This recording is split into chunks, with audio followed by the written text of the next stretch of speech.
വയനാട് ദുരന്ത ഭൂമിയിൽ കാണാതായവർക്കായി 8ാം നാളും തിരച്ചിൽ. മുണ്ടക്കയിലും ചൂരൽമലയിലും ഹെലികോപ്റ്ററിൽ പരിശോധന നടത്തി. ചാലിയാർ പുഴയോരവും സൂചിപ്പാറ വനമേഖലയും അരിച്ചുപെറുക്കി. കടലിലേക്ക് മൃതദേഹങ്ങൾ ഒഴുകിപ്പോയിട്ടുണ്ടോ എന്നതടക്കം പരിശോധിക്കാൻ നിർദ്ദേശം നൽകിയിട്ടുണ്ട് എന്ന് മുഖ്യമന്ത്രി വാർത്താസമ്മേളനത്തിൽ അറിയിച്ചു. ഇനിയും 100-ലേറെ പേരെ കണ്ടെത്താനുമുണ്ട്. അതിനിടയിൽ അതിജീവിക്കാൻ ശ്രമിക്കുന്ന മനുഷ്യർക്ക് മുകളിൽ സാമ്പത്തിക ഭാരം അടിച്ചേൽപ്പിക്കാനുള്ള ശ്രമം പല ഭാഗത്തു നിന്ന് ഉണ്ടാകുന്നുണ്ട്. ഇത്തരം ശ്രമങ്ങളെ സംഘടിതമായി ചെറുക്കേണ്ടതുണ്ട്. ഒരു സമൂഹം എന്ന നിലയിൽ പ്രതിരോധിക്കേണ്ടതുണ്ട് എന്നത് ഒരു യാഥാർത്ഥ്യമാണ്. അതിനെയും നമ്മൾ അഭിസംബോധന ചെയ്തേ മതിയാവുകയുള്ളൂ. സൂപ്പർ പ്രൈം ടൈമിൽ ഇന്ന് അതിഥികൾ തത്സമയം ചേരും. റവന്യൂ മന്ത്രി കെ രാജൻ നമ്മളോടൊപ്പം അല്പസമയം ചേരും. റവന്യൂ മന്ത്രി ശ്രീ കെ രാജൻ നമ്മളോടൊപ്പം ആദ്യഘട്ടത്തിൽ ചേരുകയാണ്. മിനിസ്റ്റർ, സ്വാഗതം സൂപ്പർ പ്രൈം ടൈമിലേക്ക്. മിനിസ്റ്റർ, വളരെ ആത്മാർത്ഥമായ, വളരെ നിരന്തരമായ ഒരു പരിശ്രമം അങ്ങയുടെ ഭാഗത്തു നിന്ന് ഈ ദുരന്ത മേഖലയിൽ ഉണ്ടാകുന്നുണ്ട്, എല്ലാ തലങ്ങളിലും ഉണ്ടാകുന്നുണ്ട് എന്നുള്ളത് നമ്മളെല്ലാവരും കണ്ടുകൊണ്ടിരിക്കുകയാണ്. കൂടെ നിൽക്കാൻ കഴിയുക, ഒരു ഘട്ടത്തിൽ ആത്മാർത്ഥമായി കൂടെ നിൽക്കാൻ കഴിയുക എന്നത് വലിയ കാര്യവുമാണ്. മിനിസ്റ്റർ, നമുക്ക് അങ്ങേക്ക് തിരക്കുണ്ട് എന്നുള്ളത് കൊണ്ട് തന്നെ ആദ്യം തന്നെ നമ്മൾ ഈ മേഖലകളിലേക്ക്, ഓരോ തലങ്ങളിലേക്ക് പോവുകയാണ്. ആദ്യഘട്ടത്തിൽ ദുരന്ത നിവാരണമാണ്. നമ്മളൊരു സമൂഹം എന്ന നിലയിൽ സംവിധാനവും സർക്കാരും എല്ലാവരും ഒരുമിച്ച് ചേർന്ന് വലിയ തോതിൽ അവിടെ യുദ്ധകാലാടിസ്ഥാനത്തിൽ പ്രവർത്തിക്കുന്നുണ്ട്. രണ്ടാമത്തേത് പുനരധിവാസവുമായി ബന്ധപ്പെട്ട ചർച്ചകൾ സജീവമാകുന്ന സമയമാണ് ഇത്. ഇപ്പോൾ ഒരു ടൗൺഷിപ്പ് അടക്കമുള്ള കാര്യങ്ങൾ നമ്മൾ ഗൗരവതരമായി ചർച്ച ചെയ്തു പോവുകയാണ്. പക്ഷേ ഈ പറയുന്ന സമയം എന്ന് പറയുന്നത് കുറച്ചധികമായിരിക്കും. ഒരു ടൗൺഷിപ്പിൻ്റെയൊക്കെ പൂർണ്ണ നിർമ്മാണം എന്നുള്ളത് പറയുന്നത് അതുവരെ ഈ സ്കൂളുകളിൽ അല്ലെങ്കിൽ ദുരിതാശ്വാസ കേന്ദ്രങ്ങളിൽ താമസിക്കുന്നവർക്ക് കാത്തിരിക്കാൻ കഴിയില്ല എന്നത് പ്രധാനമാണ്. സർക്കാരിന് മുന്നിലുള്ള ഒരു കർമ്മ പദ്ധതി എന്താണ്?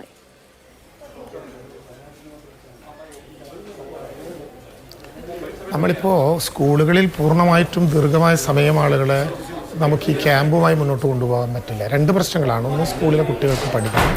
രണ്ട്, ഈ ക്യാമ്പുകളിൽ താമസിക്കുന്നവർ അവരുടെ സ്വകാര്യതയുടെ ഒരു വലിയ പ്രശ്നമുണ്ട്. അതുകൂടി നമുക്ക് പരിഹരിക്കണം. ഈ രണ്ട് പ്രശ്നങ്ങൾ വെച്ചുകൊണ്ട് രണ്ട് തരത്തിലുള്ള സ്ട്രാറ്റജിയാണ് നമ്മൾ പ്ലാൻ ചെയ്യുന്നത്. ഒന്ന്, സർക്കാർ കെട്ടിടങ്ങൾ, അതായത് PWDയുടെ നേതൃത്വത്തിൽ അന്വേഷിച്ച് ഒഴിഞ്ഞു കിടക്കുന്ന വിവിധ വകുപ്പുകളുടെ നേതൃത്വത്തിലുള്ള ക്വാർട്ടേഴ്സുകൾ അത്യാവശ്യം റിപ്പയറിംഗ് നടത്തിക്കൊണ്ട് പ്രവർത്തനക്ഷമമാക്കി കൊടുക്കാനുള്ള സൗകര്യം ഉണ്ടാക്കുക. അതോടൊപ്പം തന്നെ നമുക്ക് LSTDയുടെ നേതൃത്വത്തിൽ ഒഴിഞ്ഞു കിടക്കുന്ന വീടുകളും ഒഴിഞ്ഞു കിടക്കുന്ന ഫ്ലാറ്റുകളും കണ്ടെത്തുക.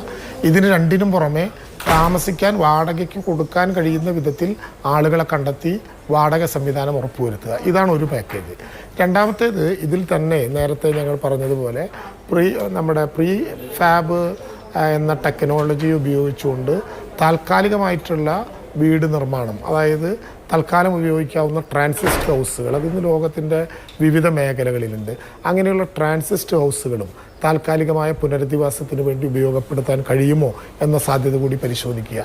ഇതായിരിക്കും താൽക്കാലിക മാറ്റത്തിന് വേണ്ടി നമ്മൾ ശ്രമിക്കുന്ന പ്രധാനപ്പെട്ട കാര്യം. രണ്ടാമത്, നേരത്തെ മാധുവിടെ പറഞ്ഞതുപോലെ പൂർണ്ണമായും സർക്കാർ നിയന്ത്രണത്തിൽ, എന്നാൽ എല്ലാവരെയും പങ്കാളികളാക്കി എല്ലാവരോടും ചർച്ച ചെയ്ത് കൊണ്ടുവരുന്ന ഒരു മുഖ്യമന്ത്രി തന്നെ മുന്നോട്ട് വെച്ചിട്ടുള്ള ഒരാശയം, അതാണ് ഒരു ടൗൺഷിപ്പ്. മുഖ്യമന്ത്രി മുന്നോട്ട് വെച്ചിട്ടുള്ളത് സമഗ്രമായ ഒരു ആശയമാണ്, ഏതെങ്കിലും ഒരു തീരുമാനമല്ല. സമഗ്രമായ ആശയം, ടൗൺഷിപ്പ് എന്ന ആശയം. ആ ടൗൺഷിപ്പ് എന്ന ആശയത്തിൽ വളരെ സ്റ്റാൻഡേർഡായിട്ടുള്ള വീടുകൾ ഉൾപ്പെടെ നമുക്ക് പുനരധിവാസ പാക്കേജിൻ്റെ ഭാഗമായി കൊണ്ടുവരണം. അത് ഇപ്പോൾ ഞങ്ങളൊരു അവസാന തീരുമാനം എടുക്കുകയല്ല, ഞങ്ങളത് ഒരു ധാരണയുണ്ടാക്കാൻ എല്ലാ സാങ്കേതിക വിദഗ്ധരോടും അഭ്യർത്ഥിച്ചുകൊണ്ട് അതിൻ്റെ സ്ഥലം കണ്ടെത്തുകയും സാങ്കേതിക വിദഗ്ധരുടെ അഭിപ്രായം കേൾക്കുകയും ചെയ്തതിന് ശേഷം രാഷ്ട്രീയ പാർട്ടികൾ ഉൾപ്പെടെ മറ്റെല്ലാവരോടും കൂടിയാലോചിച്ച് മുഴുവൻ ആളുകളെയും വിശ്വാസത്തിലെടുത്ത് അവരുടെ കൂടി നിർദ്ദേശങ്ങൾക്കനുസൃതമായി ഒരിക്കലും മാറാത്ത വിധത്തിൽ ലോകത്തിൻ്റെ മുമ്പിൽ കേരളത്തിന് അവതരിപ്പിക്കാൻ കഴിയുന്ന ഒരു കേരള മോഡൽ പുനരധിവാസമായി അതിനെ മാറ്റാൻ കഴിയുന്ന വിധത്തിലുള്ള സ്ഥായിയായ നടപടിയും നമ്മൾ ആലോചിക്കുന്നുണ്ട്. ഇത് ഡിസാസ്റ്റർ മാനേജ്മെന്റ് ആക്ട് പ്രകാരം തന്നെ സ്ഥലം ഏറ്റെടുത്തുകൊണ്ട് ഈ ടൗൺഷിപ്പ് അടക്കമുള്ള കാര്യങ്ങളുമായി മുന്നോട്ട് പോകും എന്നുള്ളത്. ഇപ്പോൾ വയനാട്ടിൽ ഈ മുണ്ടക്കൈ മേഖലയിലോ അല്ലെങ്കിൽ ചൂരൽമലയിലോ ഒന്നും നമുക്ക് ഇതിനെപ്പറ്റി ആലോചിക്കാൻ കഴിയില്ല. കാരണം ഈ ദുരന്ത ഏറ്റവും ഒരു റെഡ് സോൺ എന്ന് പറയുന്ന സ്ഥലങ്ങളിലൊന്നും അത് സാധ്യമാകില്ലല്ലോ. മാത്രമല്ല, ഭൂമിയുടെ വിനിയോഗവുമായി ബന്ധപ്പെട്ട് ടൗൺഷിപ്പിനാണെങ്കിൽ പോലും പലതരം നിയമങ്ങളുണ്ട്. അത്തരം പലതും വേണ്ടി വന്നാൽ നിയമനിർമ്മാണമോ അതല്ല എങ്കിൽ അതിനപ്പുറത്തേക്കുള്ള കർമ്മ പദ്ധതിയോ ഒക്കെ സർക്കാർ പല ആശയങ്ങൾ കൂട്ടി യോജിപ്പിച്ച് ആലോചിക്കും. അത് സർക്കാരിന്റെ നേതൃത്വത്തിലും സർക്കാരിന്റെ നിയന്ത്രണത്തിലുമായിരിക്കും.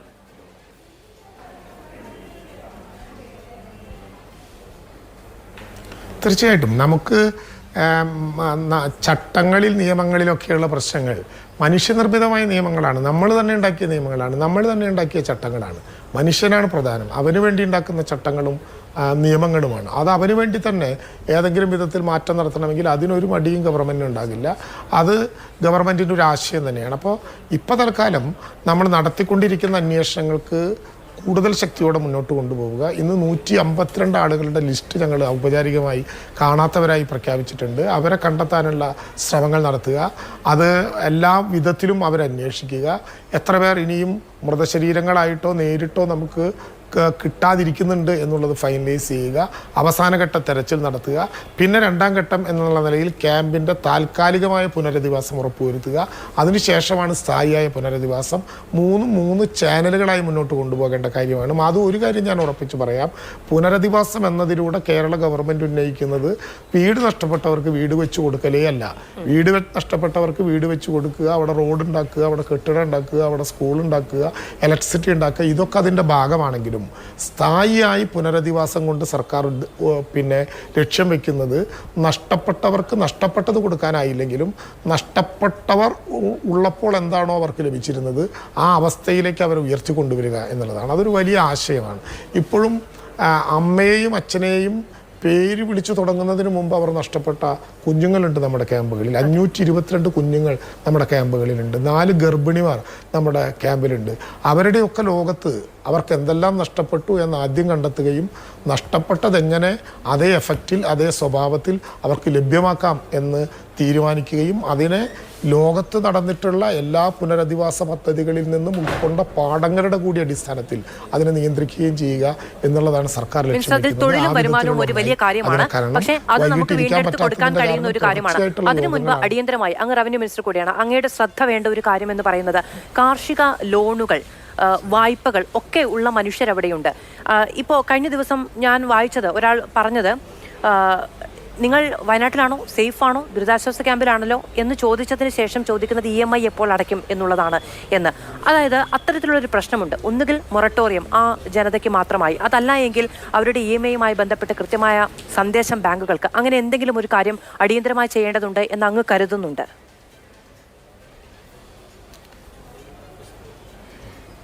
തീർച്ചയായിട്ടും നാളെ ചേരുന്ന ക്യാബിനറ്റ് അക്കാര്യത്തെക്കുറിച്ച് ഗൗരവമായി ഉന്നയിക്കും. നാളത്തെ ക്യാബിനറ്റിൽ ആ കാര്യത്തെക്കുറിച്ചൊരു പൊതുധാരണയുണ്ടാക്കും.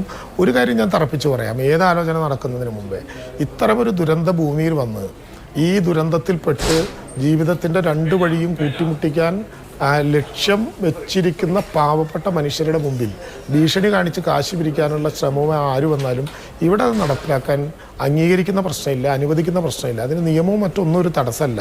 അങ്ങനെ ഈ ഒരു ദുരന്ത ഭൂമിയിൽ വന്ന് പണം പിരിക്കാൻ ആര് വന്നാലും ഇത് കേരളമാണെന്ന ധാരണയോടുകൂടി ഈ കാര്യങ്ങളിൽ ഇടപെടണം. മൊറട്ടോറിയത്തിൻ്റെ കാര്യം വളരെ ഗൗരവമായി ഞങ്ങൾ ആലോചിക്കും. ഈ നേരത്ത് മുഴുവൻ മനുഷ്യരെയും ചേർത്ത് പിടിക്കലാണ്. ആളുകൾ സഹായം പ്രഖ്യാപിക്കുമ്പോൾ EMIയുടെ കാശ് ഇലക്ട്രിസിറ്റി അവർ ഈ 2 മാസത്തെ പണം അടയ്ക്കേണ്ടതില്ല എന്ന് പ്രഖ്യാപിച്ചു. ഓരോരുത്തരും അങ്ങനെ പ്രഖ്യാപിപ്പിച്ച് അവരെ സഹായിക്കാൻ ശ്രമിക്കുമ്പോൾ കടമെടുത്തിട്ടുണ്ടാകും, ഇല്ലായ്മ കൊണ്ടാണ്. സാധനങ്ങൾ മേടിച്ചിട്ടുണ്ടാകും, അത് സാധാരണ നിലയിൽ അടയ്ക്കാൻ പറ്റും ജോലി ഉള്ളപ്പോൾ എന്ന് കരുതിയിട്ടാണ്. അത് ഇല്ലാത്തൊരു ഘട്ടത്തിൽ അവരെ കൊണ്ട് പീഡിപ്പിക്കുന്ന വിധത്തിൽ പിരിവ് നടത്താൻ ഒരു കാരണവശാലും അനുവദിക്കുന്ന പ്രശ്നം. ദേശസാൽകൃത ബാങ്കുകളാണെങ്കിൽ സർക്കാരിന് അതിൽ പറയാൻ ഒരു വോയിസ് എങ്കിലും ഉണ്ട്. ഒരു സ്വകാര്യ സ്ഥാപനങ്ങളാണെങ്കിൽ എന്ത് ചെയ്യും? വട്ടിപ്പലിശയ്ക്ക് പണം കൊടുക്കുന്നവരാണെങ്കിൽ എന്ത് ചെയ്യും?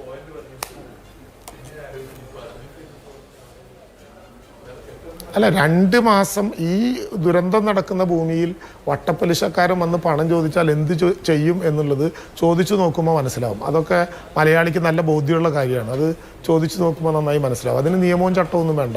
അത് കൈകാര്യം ചെയ്യാൻ അറിയുന്നവരാണ് മലയാളികൾ. അതങ്ങനെ കൈകാര്യം ചെയ്യും. അതിൻ്റെ അർത്ഥം കൊടുക്കേണ്ടതില്ല, മേടിച്ച കാശ് തിരിച്ചടക്കേണ്ടതില്ല എന്നല്ല. ഇങ്ങനെ ഒരു ദുരന്ത ഭൂമിയിൽ നിൽക്കുമ്പോഴല്ല അത് ചോദിക്കേണ്ടത്. സർക്കാർ ചെയ്യേണ്ട കാര്യങ്ങൾ നാളെ ക്യാബിനറ്റിൽ ആലോചിച്ച് ഞങ്ങൾ ചെയ്യുകയും. മിനിസ്റ്റർ, ഒരു കാര്യം കൂടി, അതായത് ഈ കാർഷിക വായ്പകൾക്ക് സ്വർണ്ണം ഈട് വെച്ചുകൊണ്ടാണ് പലരും കാർഷിക വായ്പകൾ ഈടാക്കുക അല്ലെങ്കിൽ കാർഷിക വായ്പ എടുക്കുക എന്ന് പറയുന്നത്. അപ്പോൾ ഒരുപക്ഷെ ബാങ്കുകൾക്ക് ഇത് തിരിച്ചടക്കണമെന്നുണ്ടാകില്ല. അതിനേക്കാൾ മൂല്യമുള്ള വസ്തു അവരുടേത് അവിടെയുണ്ട്. അത് അവർക്ക് ഒരുപക്ഷെ ജീവിതത്തിൽ ആകെ ബാക്കിയുള്ള കരുതലോ ധനമോ ആയിരിക്കും.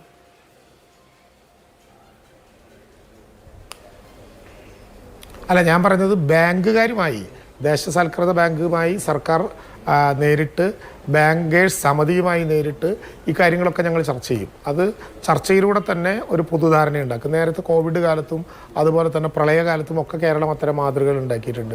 അത് ആരാണ് വേണ്ടതെങ്കിൽ ചർച്ച ചെയ്ത് അക്കാര്യം നമ്മൾ നടപ്പിലാക്കും. മാധു വട്ടിപ്പലിശക്കാരൻ വന്ന് കൈമെടുക്ക് കാണിച്ചാൽ എന്ത് ചെയ്യും എന്ന ചോദ്യത്തിലാണ് ഞാൻ ആദ്യം ഉത്തരം പറഞ്ഞത്. മറ്റത് നിയമപരമാണ്. അത് കേരള ഗവൺമെൻറ്റിന് പിന്നെ മൊറട്ടോറിയം പ്രഖ്യാപിക്കാൻ പറ്റാത്ത ബാങ്കുകളുണ്ടെങ്കിൽ സ്വാഭാവികമായിട്ടും അവരുമായി ഞങ്ങൾ സംസാരിക്കും. അവരോട് ഞങ്ങൾ ആ വിധത്തിൽ അഭ്യർത്ഥിക്കും. അവരത് കേൾക്കും. കേരളമല്ലേ, എല്ലാവരും സഹകരിക്കുന്നവരല്ലേ, അവരത് കേൾക്കുമെന്ന് തന്നെയാണ് ഞങ്ങൾ പ്രതീക്ഷിക്കുന്നത്. എന്തായാലും ആ കാര്യത്തിൽ സർക്കാർ ഇടപെടും. ഒറ്റ കാര്യം കൂടി മിനിസ്റ്റർ, അതായത് കൃഷിപ്പണി ചെയ്ത് ജീവിച്ചിരുന്ന മനുഷ്യർക്ക് ഭൂമി നഷ്ടപ്പെട്ട പ്രശ്നമുണ്ട്. ജോലി നൽകാനുള്ള ഒരു ആഹ്വാനം സർക്കാരിന്റെ ഭാഗത്തുനിന്ന് ഉണ്ടാകണം.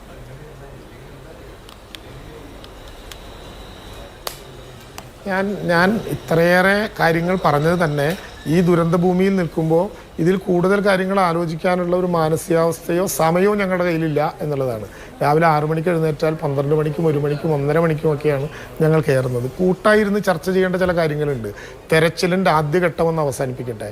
176 ശരീരഭാഗങ്ങളും 44 മൃതശരീരങ്ങളും സംസ്കരിച്ച് നിൽക്കുകയാണ് നമ്മൾ. 2-3 ദിവസമായി അതിൻ്റെ പിറകിലാണ്. അതുകൊണ്ട് ഇതൊന്നും ഗൗരവമുള്ളതല്ല എന്നല്ല ഞാൻ പറഞ്ഞത്. ആ ഗൗരവമുള്ള കാര്യങ്ങൾ ബന്ധപ്പെട്ട ആളുകളോട് കൂടിയാലോചിക്കും. ഒരു കാര്യം ധൈര്യമായിട്ട് കേൾവിക്കാർക്ക് ഉറപ്പ് കൊടുത്തോളൂ, ഒരാളും ഒറ്റപ്പെടില്ല. അനാഥത്വത്തിൽ നിന്നുള്ള സനാഥത്വത്തിലേക്കുള്ള യാത്രയാണിത്. സർക്കാർ എന്ന് പറഞ്ഞാൽ ഇവിടെ ഞാൻ ആവർത്തിച്ച് പറയട്ടെ, സർക്കാർ എന്ന് ഞങ്ങൾ പറയുമ്പോൾ 99 അംഗങ്ങളുടെ സർക്കാരല്ല, 140 MLA-മാരുടെ സർക്കാരിനെ കുറിച്ചാണ്. 3.5 കോടി മനുഷ്യനെ ഒന്നായി കാണുന്നൊരു സർക്കാരിനെ കുറിച്ചാണ്. പ്രയോഗം അങ്ങനെയാണെന്ന് മാത്രം. അതുകൊണ്ട് 3.5 കോടി മലയാളിക്ക് വേണ്ടി നിങ്ങൾ ഉറപ്പ് കൊടുക്കുക. ഈ ദുരന്ത ഭൂമിയിൽപ്പെട്ട ഒരാളും അനാഥരാകില്ല. ഒരു പ്രയാസവും തൽക്കാലം അവർ നേരിടേണ്ടി വരില്ല. അത് പരിഹരിക്കാൻ ഞങ്ങൾ എല്ലാ സമയത്തും ഒപ്പം ഉണ്ടാകും. വളരെയധികം നന്ദി മിനിസ്റ്റർ. ഇത്രയും ആത്മവിശ്വാസം നൽകുന്ന വാക്കുകൾ സർക്കാരിന്റെ ഭാഗത്തുനിന്ന്, ഒരു മന്ത്രിയുടെ ഭാഗത്തുനിന്ന് ഉണ്ടാകുന്നതിനേക്കാൾ വലിയ ഒരു സന്തോഷവും ഒരാൾക്കും ഉണ്ടാകാനില്ല. 10-18 മണിക്കൂർ ആ ദുരന്ത ഭൂമിയിൽ നിന്ന് പണിയെടുക്കുന്നതിന്റെ ആത്മവിശ്വാസത്തിൽ നിന്നും ആത്മാർത്ഥതയിൽ നിന്നുമാണ് മന്ത്രി കെ രാജൻ ഈ കാര്യങ്ങൾ ഉറപ്പു നൽകുന്നത് എന്നത് നമ്മൾ കാണുകയാണ്, കേൾക്കുകയാണ്. അത് വലിയ സന്തോഷവുമാണ്. ഇന്ന് പോലും ഇതാ നോക്കൂ, നമ്മൾ ഈ സംസാരിക്കുന്ന സമയത്ത് പോലും ആരാണ് എന്നറിയാത്ത മനുഷ്യർ 22 പേരുടെ ശരീരഭാഗങ്ങൾ, 2 പേരുടെ ശരീരം അങ്ങനെ അടക്കം ചെയ്തിട്ടുണ്ട്. ഞാൻ കുറച്ച് മുൻപ് മന്ത്രിയോട് സംസാരിക്കുന്ന സമയത്ത് അദ്ദേഹം അവിടേക്ക് ഉള്ള യാത്രയിലായിരുന്നു. അതിനുശേഷമാണ് നമ്മളോട് സംസാരിക്കുന്നത്. മറ്റ് അതിഥികളിലേക്ക് പോകാം നമുക്ക്. അതിനു മുൻപ് നമുക്ക് ഇപ്പോൾ ചില ദൃശ്യങ്ങൾ ലഭ്യമാണ്. സൂചിപ്പാറ മേഖലയിലൊക്കെ ഇന്ന് ഹെലികോപ്റ്റർ ഉപയോഗിച്ചുള്ള തിരച്ചിൽ നടക്കുന്നുണ്ടായിരുന്നു. വളരെ ദുർഘടമായ ഭാഗമാണ്. അവിടെ ഹെലികോപ്റ്ററിൽ ഈ സന്നദ്ധ സേവന പ്രവർത്തകരെയും സേനാ അംഗങ്ങളെയും ഒക്കെ അവിടെ ഹെലികോപ്റ്ററിൽ എത്തിച്ചാണ് പരിശോധന നടത്തുന്നത്. ആ മേഖലയിൽ ഒരുപക്ഷെ കൂടുതൽ ആളുകൾ പെട്ടുപോയിട്ടുണ്ടാകാം, അല്ലെങ്കിൽ ഒഴുകിയെത്തിയവരുടെ ശരീരം ഉണ്ടാകാം എന്നതടക്കമുള്ള കാര്യങ്ങളിൽ കഴിഞ്ഞ ദിവസങ്ങളിലൊക്കെ പ്രദേശവാസികൾ ആശങ്ക ഉന്നയിച്ചിരുന്നു. അതുകൊണ്ട് തന്നെ ആ മേഖലയിലേക്ക് കടന്നു ചെല്ലാൻ വലിയ ബുദ്ധിമുട്ടുള്ള മേഖലയിൽ ഹെലികോപ്റ്ററിൽ എത്തിയിട്ടുള്ള സേനാംഗങ്ങൾ പരിശോധന നടത്തുന്ന ദൃശ്യങ്ങളാണ് ഇപ്പോൾ പ്രേക്ഷകർ കണ്ടുകൊണ്ടിരിക്കുന്നത്. അവിടെ ഒരുപക്ഷെ ഈ അടിഞ്ഞു കിടക്കുന്ന മരത്തിൻ്റെയൊക്കെ അവശിഷ്ടങ്ങൾക്കിടയിൽ നമ്മൾ കണ്ടതാണ്, ചൂരൽമല ഭാഗത്ത് വലിയ മരങ്ങൾ കടപുഴകിയെത്തി അടിഞ്ഞു കിടക്കുന്നതിനിടയിൽ നിന്ന് 10-30 മൃതദേഹങ്ങളാണ് ആദ്യ ദിവസം തന്നെ കണ്ടെത്താൻ സാധിച്ചത്. അതുകൊണ്ട് തന്നെ ഈ മേഖലയിൽ കൂടുതൽ മൃതദേഹങ്ങൾ ഉണ്ടാകാം എന്ന ഒരു വിവരത്തിൻ്റെ അടിസ്ഥാനത്തിലാണ് അവിടേക്ക് ഇന്ന് പരിശോധനാ സംഘം എത്തിയത്. ബിജു പങ്കജ് അവിടെ നിന്ന് വിവരങ്ങളുമായി നമ്മളോടൊപ്പമുണ്ട്. ബിജു, ഇന്ന് വളരെ ദുർഘടമായ ഒരു മേഖലയിൽ, സൂചിപ്പാറ മേഖലയിൽ പരിശോധന നടത്തുകയായിരുന്നു. കഴിഞ്ഞ ദിവസവും ഒരു മൃതദേഹം അവിടെ നിന്ന് കണ്ടെത്തിയത് പിന്നീട് എയർലിഫ്റ്റ് ചെയ്യുകയാണ് ചെയ്തത്. ഇന്നത്തെ ഈ പരിശോധനയിൽ മൃതദേഹങ്ങളൊന്നും കണ്ടെത്തിയില്ല എന്നാണ് മനസ്സിലാക്കുന്നത്. കൂടുതൽ മേഖലകൾ അവിടെ പരിശോധിക്കാൻ ഉണ്ടോ? മാധു, ഇന്ന് ഈ സൂചിപ്പാറയിൽ നിന്ന് 6 കിലോമീറ്റർ ദൂരം സെർച്ച് ചെയ്യാനുള്ള ഒരു മിഷനുമായിട്ടായിരുന്നു ഈ ദൗത്യസംഘം പോയത്. പക്ഷേ കാലാവസ്ഥ മോശമായതിൽ തുടക്കത്തിൽ ദൗത്യം ഹെലികോപ്റ്റർ ഇറങ്ങുന്നതുമായി ബന്ധപ്പെട്ട് കുറേ തടസ്സങ്ങളുണ്ടായിരുന്നു. അതിനുശേഷം 12:30 കൂടിയാണ് ഈ 12 ദൗത്യസംഘം അങ്ങോട്ട് പോയത്. വൈകിട്ട് 4:30 ദൗത്യം അവസാനിപ്പിച്ചു. പക്ഷേ അവരുദ്ദേശിച്ചത് 6 കിലോമീറ്റർ ആണെങ്കിൽ ഇന്ന് 4 കിലോമീറ്ററോളം അവർക്ക് പരിശോധന നടത്താൻ പറ്റി. ഈ ദൃശ്യങ്ങൾ കാണുന്ന പോലെ ഭയങ്കര സങ്കീർണമായൊരു സ്ഥലമാണിത്. കാരണം റോപ്പിൽ പ്രത്യേക ഒരു ബക്കറ്റ് പോലൊരു സ്ഥലത്തിൽ അവിടെ താഴെ ഇറങ്ങിയിട്ട് പരിശോധിക്കുകയാണ് ചെയ്യുന്നത്. അപ്പോൾ അവർ ഈ ദൗത്യസംഘങ്ങളൊക്കെ തിരിച്ചു നോക്കുമ്പോൾ നമ്മൾ ചോദിച്ചപ്പം വലിയ ദുർഗന്ധമാണ് ഈ പ്രദേശം മൊത്തം. അതുകൊണ്ട് തന്നെ മൃതശരീരങ്ങൾ അങ്ങനെ ജീർണിച്ചു പോകാനുള്ള ഒരവസ്ഥയുണ്ട്. തന്നെയല്ല, അവിടെ ഇങ്ങനെ ആ ദൃശ്യങ്ങൾ കാണുന്നില്ല, എല്ലാം മരക്കൊമ്പുകളും എല്ലാം മണ്ണും എല്ലാം കൂടെ മിക്സ് ചെയ്ത് കിടക്കുന്ന ഒരു സ്ഥലത്താണ്. അപ്പോൾ അതുകൊണ്ട് ഇന്നത്തെ രീതിയിൽ ഇന്ന് നടത്തിയ പരിശോധനയിലൊന്നും കണ്ടെത്താൻ പറ്റിയില്ല. നാളെ ആർമി ഡോഗുകളുടെ സഹായത്തോടു കൂടി അവരെയും കൂടെ കൊണ്ടുപോകുന്നുണ്ട്. അവരെ കൊണ്ടുപോയിട്ട് റോപ്പ് വഴി താഴെ ഇറക്കി മണം പിടിച്ച് അങ്ങനെയും കൂടെ ഒരു പരിശോധനയ്ക്ക് തുനിഞ്ഞിരിക്കുകയാണ്. അങ്ങനെ ഒരു നിർദ്ദേശമാണ് ആർമിയുടെ ഭാഗത്തു നിന്നുണ്ടായിരിക്കുന്നത്. അതുകൊണ്ട് തന്നെ നാളെ രാവിലെ 8 മണിക്ക് തന്നെ ഈ ദൗത്യം തുടരാനുള്ള ഒരു നീക്കമാണ് ആർമി ഡോഗുകളുടെ സഹായത്തോടെയാണ് ചെയ്യാൻ ഉദ്ദേശിക്കുന്നത്. നാളെ കൂടുതൽ കിലോമീറ്ററുകൾ, അതായത് ഒരു ദിവസം മൊത്തം ഒരു 20 കിലോമീറ്ററോളം ദൂരമാണ് ഈ സങ്കീർണമായ ഒരു അന്തരീക്ഷത്തിൽ അങ്ങോട്ട് പോകാൻ പറ്റാത്ത ഇതുള്ളത്. വെള്ളച്ചാട്ടങ്ങൾ സ്റ്റീപ്പായി കിടക്കുന്ന പ്രദേശങ്ങൾ. അങ്ങനെ നാളെ ബാക്കിയുള്ള പ്രദേശങ്ങൾ കൂടി ആർമി ഡോഗുകളുടെ സഹായത്തോടു കൂടി കവർ ചെയ്യാനാണ് ഈ ദൗത്യ സംഘത്തിൻ്റെ തീരുമാനം. നമുക്ക് കാണുമ്പോൾ തന്നെ ബിജു മനസ്സിലാകും എത്രത്തോളം ദുർഘടമായ അവസ്ഥയിലാണ് അവർ നിൽക്കുന്നത് എന്നുള്ളത്. കഴിഞ്ഞ ദിവസം അവിടുത്തെ ഒരു മൃതദേഹം കണ്ടെത്തിയപ്പോൾ ആ മൃതദേഹം ചുമന്നുകൊണ്ട് വരാൻ കഴിയുന്ന സാഹചര്യമില്ലാത്തതുകൊണ്ടാണ് മൃതദേഹം എയർലിഫ്റ്റ് ചെയ്യുകയും രക്ഷാപ്രവർത്തകർ മറ്റൊരു ഭാഗത്തേക്ക് വരികയും ചെയ്തത്. അത് പക്ഷേ കുറച്ചുകൂടി നമുക്ക് എത്തിപ്പെടാൻ കഴിയുന്ന ഒരു സ്ഥലത്തായിരുന്നു ഇത്. ഈ ഒരു ഭൂപ്രദേശം എങ്ങനെയാണ്? ഈ സൂചിപ്പാറ മുതൽ നിലമ്പൂർ സൈഡ് വരെ ചാലിയാർ വരെയുള്ള ആ ഒരു പ്രദേശം എന്ന് പറയുന്നത് ഭയങ്കര സ്റ്റീപ്പാണ്. ഇപ്പോൾ ഇന്ന് പോയ ആർമി അംഗങ്ങളും അതുപോലെ തന്നെ ഇന്ന് അവിടെ വിസിറ്റ് ചെയ്ത ADGP അജിത് കുമാറൊക്കെ പറയുന്ന ഒരിക്കലും നമുക്ക് അങ്ങനെ ഒരു സ്ഥലത്ത് മാനുവലായി മനുഷ്യന് പോയിട്ട് നേരിട്ട് പോയി ഒന്നും ചെയ്യാൻ പറ്റില്ല. അതുകൊണ്ടാണ് ഈ ആർമിയുടെ ഇതിന് പ്രത്യേക ഈ വനമേഖല നിലമ്പൂരിൻ്റെയും മേപ്പാടിയുടെയും ഡിവിഷനുകളിലാണ് ഈ വനമേഖലയുള്ളത്. അവിടെ ജോലി ചെയ്ത വനംവകുപ്പ് ഉദ്യോഗസ്ഥരുടെ സഹായത്തോടെയും അതുപോലെ തന്നെ ഈ വനമേഖലകളിൽ മാവോയിസ്റ്റ് വേട്ടയൊക്കെ നടത്തുന്ന സ്പെഷ്യൽ ഓപ്പറേഷൻ ഗ്രൂപ്പിൻ്റെ അംഗങ്ങൾ, അതുപോലെ ആർമി അംഗങ്ങൾ, ഇവരെല്ലാവരും കൂടെ ചേർന്നുണ്ട്. പക്ഷേ കേരളത്തിൽ ഇത്തരം ഒരു ജോയിൻ്റ് ഓപ്പറേഷൻ ആദ്യമായിട്ടാണ്.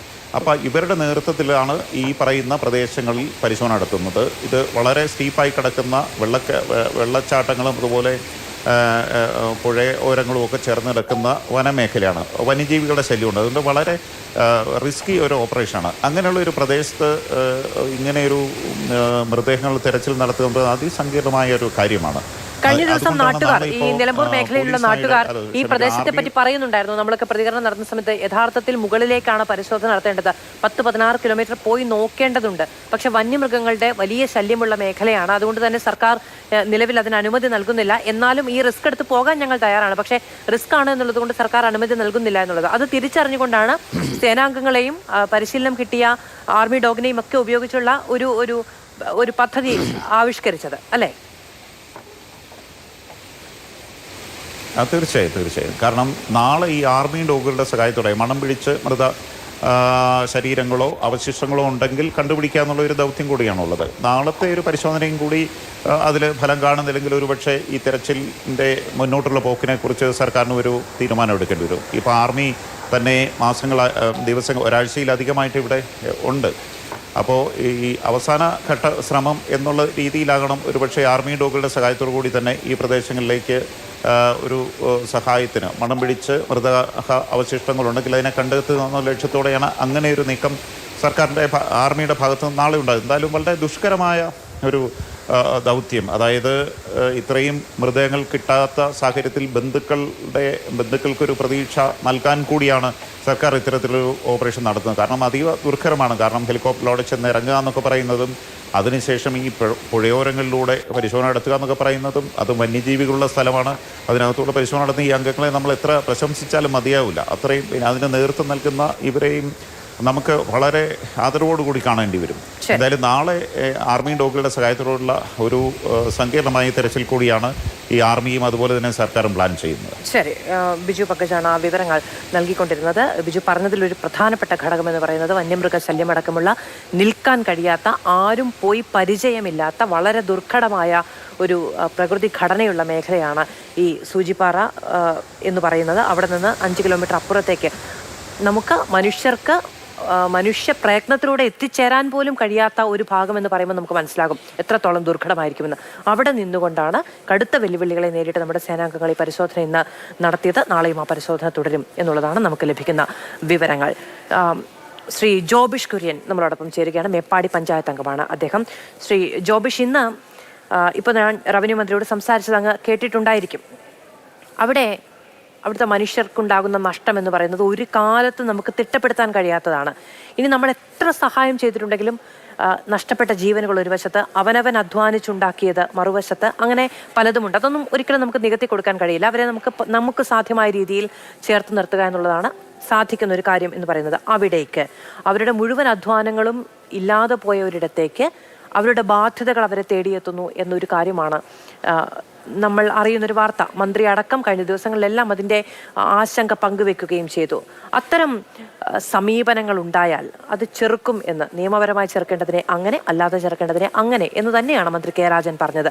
നമുക്ക് ആ കാര്യത്തിലും കൂടി ഒരു ശ്രദ്ധ ചെലുത്തേണ്ടതുണ്ട്. അത്തരത്തിലുള്ള ആളുകളെ പറ്റി നിങ്ങൾക്ക് പൊതുപ്രവർത്തകർക്ക് നല്ല ധാരണയും ഉണ്ടാകും. ഇപ്പോൾ കാർഷിക ലോണുകളൊന്നും ഇല്ലാത്തവർ ആ പ്രദേശങ്ങളിൽ ഉണ്ടാകാൻ തന്നെ സാധ്യതയില്ല.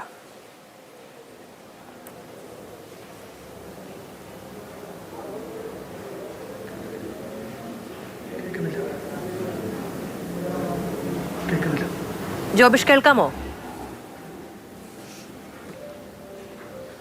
കേൾക്കാതായി. ഹലോ ജോബിഷ് കേൾക്കാമോ? ഞാൻ ചോദിച്ചത് കേട്ടുവോ? ഹലോ, അവസാന ഭാഗം കേട്ടില്ല. എന്നാലും ഞാൻ പറയുന്നത്, നമ്മളിവിടെ കൃഷിയെ മാത്രം ആശ്രയിച്ച് ജീവിക്കുന്ന ഒരുപാട് ആൾക്കാരുണ്ട്. അവരുടെ ഇനിയുള്ള ജീവിതം, അതായത് കൃഷി മാത്രം ആശ്രയിച്ച് ജീവിക്കുന്നതുകൊണ്ട് തന്നെ അവരുടെ നിലവിലുള്ള കൃഷിഭൂമി നഷ്ടപ്പെട്ടിരിക്കുകയാണ്. അതേപോലെ തന്നെ അവരുടെ ലോണുകൾ, ബാങ്കിൽ നിന്നെടുത്ത ലോണുകൾ, ഒരുപാട് ലോണുകൾ എടുത്തിട്ടുണ്ട്. ആ ലോണുകൾ മൊറട്ടോറിയം അല്ല, അത് നിരുപാധികം സർക്കാർ എഴുതി തരണം തന്നെയാണ് ആവശ്യപ്പെടുന്നത്. അതോടൊപ്പം തന്നെ ലോണുകൾ, കാർഷിക ലോണുകളുണ്ട്, അതിന് മൊറട്ടോറിയം ലഭിക്കുന്നതുകൊണ്ട് മാത്രം നമുക്ക് കാര്യമില്ല. ഈ ലോണുകൾ, അതായത് സ്വർണം പണയം വെച്ച ലോണുകൾ കൂടി എഴുതി തള്ളണമെന്നാണ് ഈ അവസരത്തിൽ ഞാൻ ആവശ്യപ്പെടുന്നത്. അതേപോലെ തന്നെ ഇനി കൃഷിയെ മാത്രം ആശ്രയിച്ചിരിക്കുന്നവർക്ക് ഇനി ടൗൺഷിപ്പ് നിർമ്മിക്കുന്നതോടൊപ്പം തന്നെ അവർക്ക് കൃഷി ചെയ്യാനുള്ള ഒരു സ്ഥലം കൂടി സർക്കാർ കണ്ടെത്തി കൊടുക്കണം. അതേപോലെ പാട്ടത്തിന് കൃഷി ചെയ്യുന്ന ആൾക്കാരുണ്ട്, അവരുടെ പാട്ടഭൂമി എല്ലാം നഷ്ടപ്പെട്ടുകൊണ്ടിരിക്കുകയാണ്.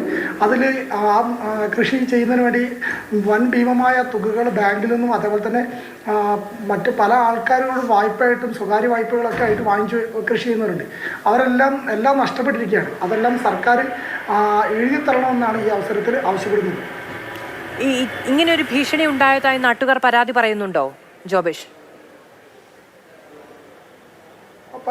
പരാതി പറഞ്ഞിരുന്നു. അതായത് നമ്മുടെ ചെറുകിട മൊബൈലുകളുടെ, അതായത് ചെറുകിട ഇസാഫ് പോലുള്ള ചെറുകിട ബാങ്കുകളെല്ലാം കർഷകരെയും അതേപോലെയുള്ള നമ്മുടെ ഈ പരിസരവാസികളെല്ലാം വിളിച്ച് ആദ്യം സുഖവിവരങ്ങളെല്ലാം ചോദിച്ചതിന് ശേഷം നിങ്ങളുടെ സാമ്പത്തിക ശിക്ഷ എന്താണ്, നിങ്ങളുടെ ബാങ്കിൽ പൈസ ഉണ്ടെങ്കിൽ ഞങ്ങളുടെ ലോണുകൾ അടയ്ക്കാൻ വേണ്ടി ഒരു ഭീഷണി സ്വരത്തിലാണ് അവരുടെ സംസാരം.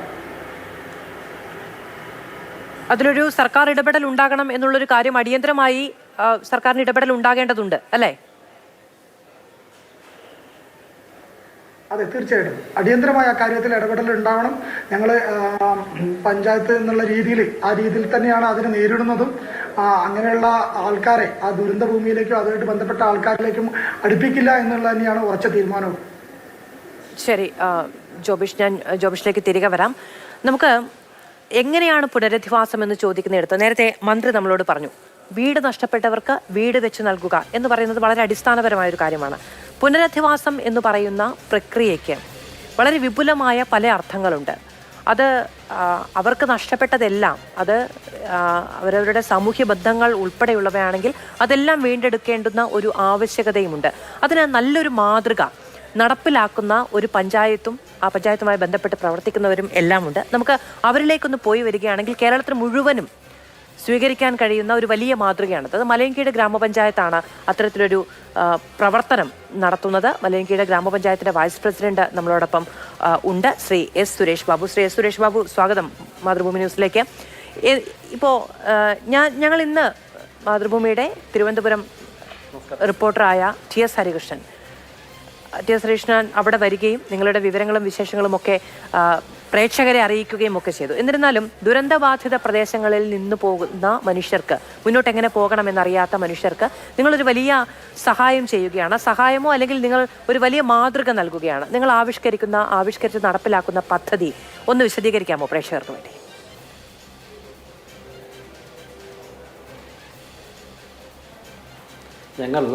ഞങ്ങളിവിടെ ആവിഷ്കരിച്ചിരിക്കുന്ന പദ്ധതി സ്നേഹത്തണലെന്നാണ്. അതായത് ഈ ദുരന്തമുണ്ടായ പിറ്റേ ദിവസം അടിയന്തരമായി ഗ്രാമപഞ്ചായത്ത് യോഗം ബഹുമാനപ്പെട്ട പ്രസിഡന്റ് വത്സരകുമാർ അവരുടെ നേതൃത്വത്തിൽ ചേർന്നു. അവിടെ ചേർന്ന് ഞങ്ങൾ എന്ത് ചെയ്യാം, ആ ജനവിഭാഗത്തെ എന്ത് രൂപത്തിലേക്ക് ഞങ്ങൾക്ക് സഹായം ചെയ്യാം എന്നൊരു ആലോചന വന്നു. ആ ആലോചന നിന്നുകൊണ്ടാണ് ഒരാശയം ഉടലെടുത്തത്. ആ ആശയം എന്ന് പറയുന്നത്, ഈ പ്രയാസം അനുഭവിക്കുന്ന, ദുരിതം അനുഭവിക്കുന്ന മേഖലയിലുള്ള ജനങ്ങളുടെ താമസിക്കാനുള്ള സൗകര്യം സ്വാഭാവികമായും ഗവൺമെൻറ് നല്ല രീതിയിലുള്ള ക്യാമ്പുകൾ, പുനരധിവാസ ക്യാമ്പുകളെല്ലാം സംഘടിപ്പിച്ചിട്ടുണ്ട്. പക്ഷേ നമ്മുടെ ഗ്രാമപഞ്ചായത്ത് എങ്ങനെ അവർക്കൊപ്പം അവരോട് ചേർന്ന് നിൽക്കുക, ഏറ്റവും ലോകത്തെ മനുഷ്യനെ വല്ലാണ്ട് വേദനിപ്പിച്ച ഹൃദയഭേദകമായ അനുഭവത്തിലൂടെ ഉള്ള സാഹചര്യത്തിൽ നമ്മളാൽ കഴിയുന്നത് ഒരു നാടിന് അവർക്ക് വേണ്ടി ചെയ്യാം എന്ന് ആലോചിച്ചു. അങ്ങനെയാണ് ഞങ്ങളുടെ ഗ്രാമത്തിനകത്ത് ഒരു പ്രഖ്യാപനം നടത്തി. ആ പ്രദേശത്ത്, അതായത് ഈ പ്രദേശം ദുരന്തമുണ്ടായ ഏത് പ്രദേശത്താണോ അവിടെ നിന്നെല്ലാം തന്നെ അവർക്ക് മാറി താമസിക്കേണ്ടതുണ്ട് എങ്കിൽ നിങ്ങൾ ഇങ്ങോട്ട് വന്നേക്കണം. ഞങ്ങളുടെ ഗ്രാമം, മലയങ്കിരി ഗ്രാമത്തിൻ്റെ ഒരു കൾച്ചർ, സംസ്കാരം, നിങ്ങൾക്ക് ഞങ്ങളുടെ വീടുകൾ തുറന്നിടാം, നിങ്ങൾ ഞങ്ങളുടെ അതിഥിയാകും. ഞങ്ങളുടെ വീടിലെ ഒരു മുറി അല്ലെങ്കിൽ 2 മുറി നിങ്ങൾക്ക് വേണ്ടി മാറ്റിവെക്കും. നിങ്ങൾ ഞങ്ങളുടെ ഉറ്റ സ്നേഹിതരാണ്, ഞങ്ങളുടെ അതിഥികളാണ്. നിങ്ങൾ പോകുന്നത് വരെയും നിങ്ങളുടെ ഭക്ഷണം, നിങ്ങളുടെ വസ്ത്രം, നിങ്ങളുടെ ആരോഗ്യ സംവിധാനങ്ങളെല്ലാം ഞങ്ങൾ നോക്കും എന്നൊരു പ്രഖ്യാപനം ഞങ്ങൾ നടത്തി.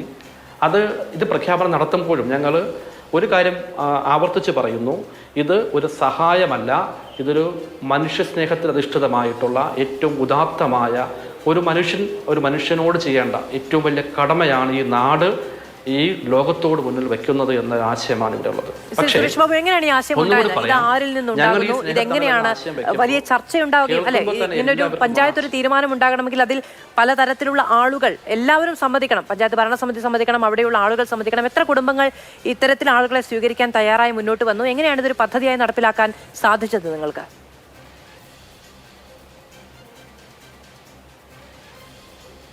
പറയാം. അതായത് ആ യോഗം അടിയന്തരമായി രാവിലെ 10 മണിക്ക് യോഗം ചേരുമ്പോൾ ഇങ്ങനെ അഭിപ്രായം ചർച്ച ഉയർന്നു വന്നു. അപ്പോൾ തന്നെ എല്ലാവർക്കും ആശങ്കയുണ്ടായി. ആശങ്ക എന്ന് പറയുമ്പോൾ ഇത്രയും ദൂരെ നിന്ന് ഇവിടേക്ക് ആൾ വരുമോ? അത് സ്വാഭാവികമായും ഈ ആശയം കേൾക്കുന്ന ഏതൊരാൾക്കും തോന്നുന്ന സ്വാഭാവികമായ ഒരു സംശയമാണ്. പക്ഷേ ഞങ്ങൾ പറഞ്ഞത്, ഈ രൂപത്തിലേക്ക് അവിടെ നിന്ന് ആളുകൾ ഇവിടെ വന്നാൽ അവരെ സ്വീകരിക്കാനുള്ള, അവരെ സംരക്ഷിക്കാനുള്ള എല്ലാ സൗകര്യങ്ങളും നമ്മൾ ചെയ്യും. പക്ഷേ ഇതല്ല നമ്മുടെ ആശയം. ഈ ആശയം കേട്ടുകൊണ്ട് ഈ പ്രദേശത്തിലെ സമീപ പ്രദേശമായ ജില്ലകളിലെ ഗ്രാമപഞ്ചായത്തുകൾ ഈ രൂപത്തിലേക്കൊരാശയം പ്രഖ്യാപിച്ച് ആ പ്രദേശത്തിനകത്തുള്ള വീടുകൾ തുറന്നു കൊടുക്കാൻ തയ്യാറായാൽ ആ പ്രദേശത്തെ ക്യാമ്പുകളുള്ള ആളുകൾക്ക് ആ വീടുകളിലേക്ക് പോകാനും അവരുടെ അതിഥികളായി തുടരാനും കഴിയും. ദുരിതാശ്വാസ ക്യാമ്പുകളിലുള്ള ചെറുതും വലുതുമായ പ്രതിസന്ധികൾ അതിജീവിക്കാൻ കഴിയും എന്നതാണ് ഞങ്ങൾ മുന്നോട്ട് വച്ചത്. അതുമാത്രമല്ല, ചോദിച്ചതുപോലെ ഗ്രാമപഞ്ചായത്ത് മെമ്പർമാർ ഒന്നടങ്കം തന്നെ ഇത് ഏറ്റവും മികച്ചൊരാശയമാണ്, അതുകൊണ്ട് നമുക്ക് നടപ്പിലാക്കണം, നമ്മുടെ നാടിൻ്റെ സംസ്കാരം മനുഷ്യനെ ചേർത്ത് വയ്ക്കുന്ന സംസ്കാരമാണ് എന്ന ഒരു കാഴ്ചപ്പാടോടുകൂടി എല്ലാവരും ഒരേ മനസ്സോടുകൂടി തന്നെയാണ് നിന്നത്. ആ നിമിഷം മുതൽ ഞങ്ങൾ നവമാധ്യമത്തിലൂടെയും മാധ്യമത്തിലൂടെയൊക്കെ തന്നെ ഇതിൻ്റെ പ്രഖ്യാപനം നടത്തി. ബഹുമാനപ്പെട്ട പ്രസിഡന്റും വത്സരകുമാരി പ്രസിഡന്റും ശ്രീ ബിന്ദുരാജ് സെക്രട്ടറിയും അടക്കമുള്ള 20 അംഗ ഭരണസമിതി അംഗങ്ങൾ അതിനുവേണ്ടി സജീവമായ പ്രവർത്തനങ്ങൾക്ക് നേതൃത്വം കൊടുത്തു.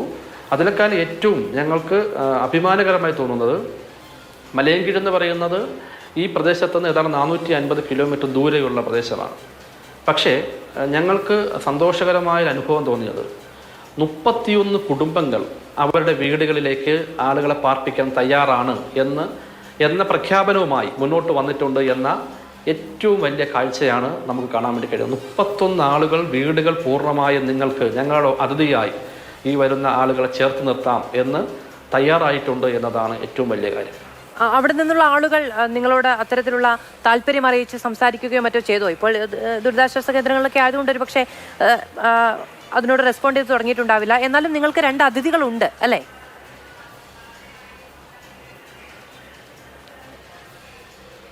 അതെ, ഞങ്ങൾ ഈ പ്രഖ്യാപനം നടത്തി നവമാധ്യമ പ്രചരണം തുടങ്ങിയതിൻ്റെ അന്ന് തന്നെ ഈ ഏറ്റവും രൂക്ഷമായി നിന്ന അവസ്ഥയിൽ, ഏറ്റവും രൂക്ഷമായ വെള്ളപ്പൊക്കവും പ്രതിസന്ധിയും എല്ലാം നിന്നിരുന്ന അവസ്ഥയിൽ ഈ പ്രദേശത്തല്ല, വയനാട് പ്രദേശത്തു നിന്നല്ല, ഇതിൻ്റെ ദുരിതം പേറിയിരുന്ന കോഴിക്കോട് മാവൂർ ഭാഗത്തുനിന്ന് കുറേ വീടുകൾ മാറ്റിപ്പാർപ്പിച്ചിരുന്ന കുറേ കുടുംബങ്ങളുണ്ട്.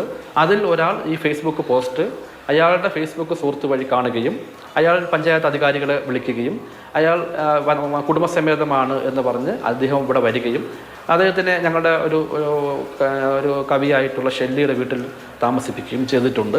അതുമാത്രമല്ല ഇതിനകത്തുള്ളൊരു വലിയൊരു കാഴ്ച എന്ന് പറയുന്നത്, ഞങ്ങൾക്ക് ഇത് തുടങ്ങിയ ദിവസം മുതൽ, ഇന്ന് 7 ദിവസമായി, ഇത് തുടങ്ങിയ ദിവസം മുതൽ ഞങ്ങളുടെ ഓഫീസിലെ 2 ജീവനക്കാർ, വിഷ്ണു ശേഖറും രാജേഷും, 2 ജീവനക്കാർക്ക് ഇതിന് ചുമതല കൊടുത്തു.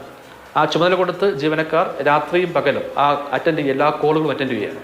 ഈ 7 ദിവസക്കാലം കൊണ്ട് നമുക്ക് 86 കോളുകളാണ്, 86 എൻക്വയറികളാണ് നമുക്ക് ഇതുമായി ബന്ധപ്പെട്ടുകൊണ്ട് എങ്ങനെയാണ് സൗകര്യങ്ങൾ എന്നൊക്കെ ചോദിച്ചുകൊണ്ട് ഞങ്ങളെ വിളിച്ചിട്ടുള്ളത്. അത് ഞങ്ങൾ വളരെ വലിയ ഒരു കാര്യമായി ഞങ്ങൾ കാണുകയാണ്. അതോടൊപ്പം തന്നെ ഇത് മലയൻകീഴ് ഗ്രാമത്തിനപ്പുറത്തേക്ക് ഇത് നടപ്പാക്കി വന്നാൽ, സമീപ പ്രദേശത്തെ ജില്ലകളിലേക്ക് നടപ്പാക്കി വന്നാൽ, ക്യാമ്പുകളിൽ അനുഭവിക്കുന്ന പ്രയാസങ്ങൾ അത് മാറ്റിയെടുത്തുകൊണ്ട് അതിലൊരു മാതൃക സൃഷ്ടിക്കപ്പെടാൻ കഴിയും എന്നതാണ് സൂചിപ്പിക്കാനുള്ളത്. കോഴിക്കോടിന്റെ സമീപ ജില്ലകളിൽ ഈ പറയുന്ന മുണ്ടക്കൈ, ചൂരൽമല മേഖലകൾക്ക് അപ്പുറത്തേക്ക് അതേ താലൂക്കിൽ തന്നെ ഈ അപകടത്തിലോ ദുരന്തത്തിലോ പെടാത്ത ആളുകൾക്കൊക്കെ മാതൃകയാക്കാൻ കഴിയുന്ന ഒന്നാണ്. ശ്രീ ജോബിഷ് കേൾക്കാമോ? ഞാൻ ചോദിക്കുന്നത് കേൾക്കാമോ? ജോബിഷ്കറിനിപ്പോൾ തിരുവനന്തപുരത്ത് മലയൻകീഴിലെ ഒരു ഗ്രാമപഞ്ചായത്താണ് ഇത്തരത്തിലൊരു പദ്ധതി നടപ്പിലാക്കിയത്. ഇപ്പൊ നമുക്ക് മേപ്പാടി പഞ്ചായത്തിൽ തന്നെ ഈ ദുരിതം ബാധിക്കാത്ത പലയിടങ്ങളിൽ ആളുകളുണ്ട് അല്ലെ? അപ്പൊ അവിടെ അത്തരത്തിലുള്ളൊരു സൗകര്യം ഈ തദ്ദേശ സ്ഥാപനം മുൻകൈ എടുത്ത് ഇങ്ങനെ ഒരു ആഹ്വാനം നടത്തുകയാണെങ്കിൽ ആളുകൾ അതിനോട് സഹകരിക്കുമെന്നാണ് നമുക്കൊക്കെ വിചാരിക്കാൻ കഴിയുന്നത്.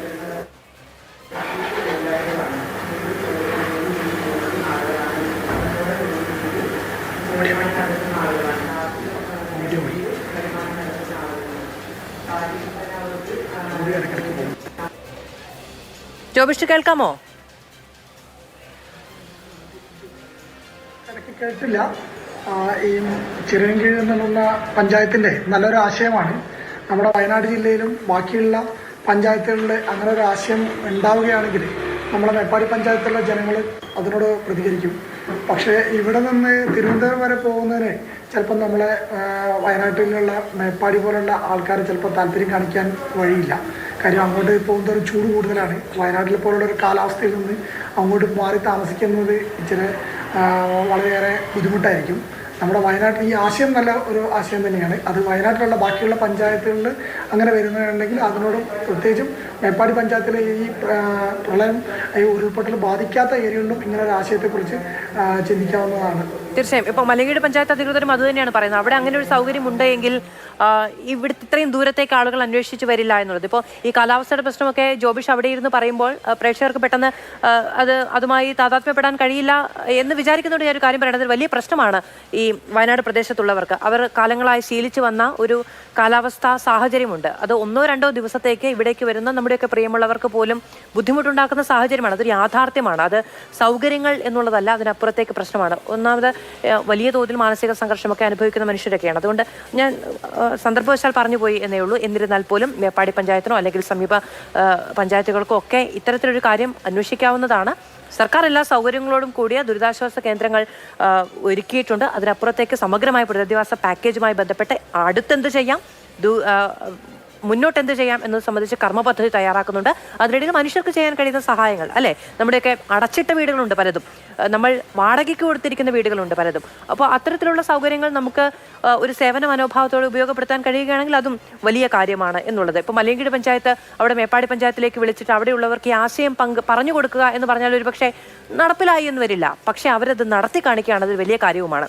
ഞാൻ 2 പേരിലേക്കും തിരികെ വരാം. നമ്മളുടെ റിപ്പോർട്ടർമാർ കൂടി നമ്മളോടൊപ്പം തുടരുന്നുണ്ട്. ദിവിഷ് മണിയും ഷഹീദും നമ്മളോടൊപ്പം ചേരുന്നുണ്ട്. ദിവിഷിലേക്ക് ആദ്യം പോവുകയാണ്. ദിവിഷ് ഇന്ന് ആ പ്രദേശത്തേക്ക് ഒരിക്കൽ കൂടി ഒരു യാത്ര നടത്തുകയുണ്ടായി. അവിടെ താമസിച്ചിരുന്നവർക്ക് പോലും ഇനി അങ്ങോട്ട് പോകാൻ കഴിയുമോ എന്ന ആശങ്ക ഇപ്പോഴുണ്ടാക്കുന്ന ഒരു മേഖലയാണ് അത്. അവിടെ പോയപ്പോൾ കാണാൻ കഴിഞ്ഞ കാര്യങ്ങൾ, എങ്ങനെയാണ് ഈ പ്രഭവ കേന്ദ്രങ്ങൾ അടക്കമുള്ളവ ഇപ്പോൾ നിലനിൽക്കുന്നത്? പ്രകൃതി അങ്ങനെ തന്നെ സംഹാര താണ്ഡവമാടിപ്പോയ ഒരു മേഖലയാണ്. തിരിച്ചവിടെ ഒരു ജനപദം വീണ്ടും സജീവമാകുമോ എന്ന കാര്യത്തിൽ ആശങ്ക തന്നെയാണ്, ചൂരൽമലയെ പോലെയല്ല.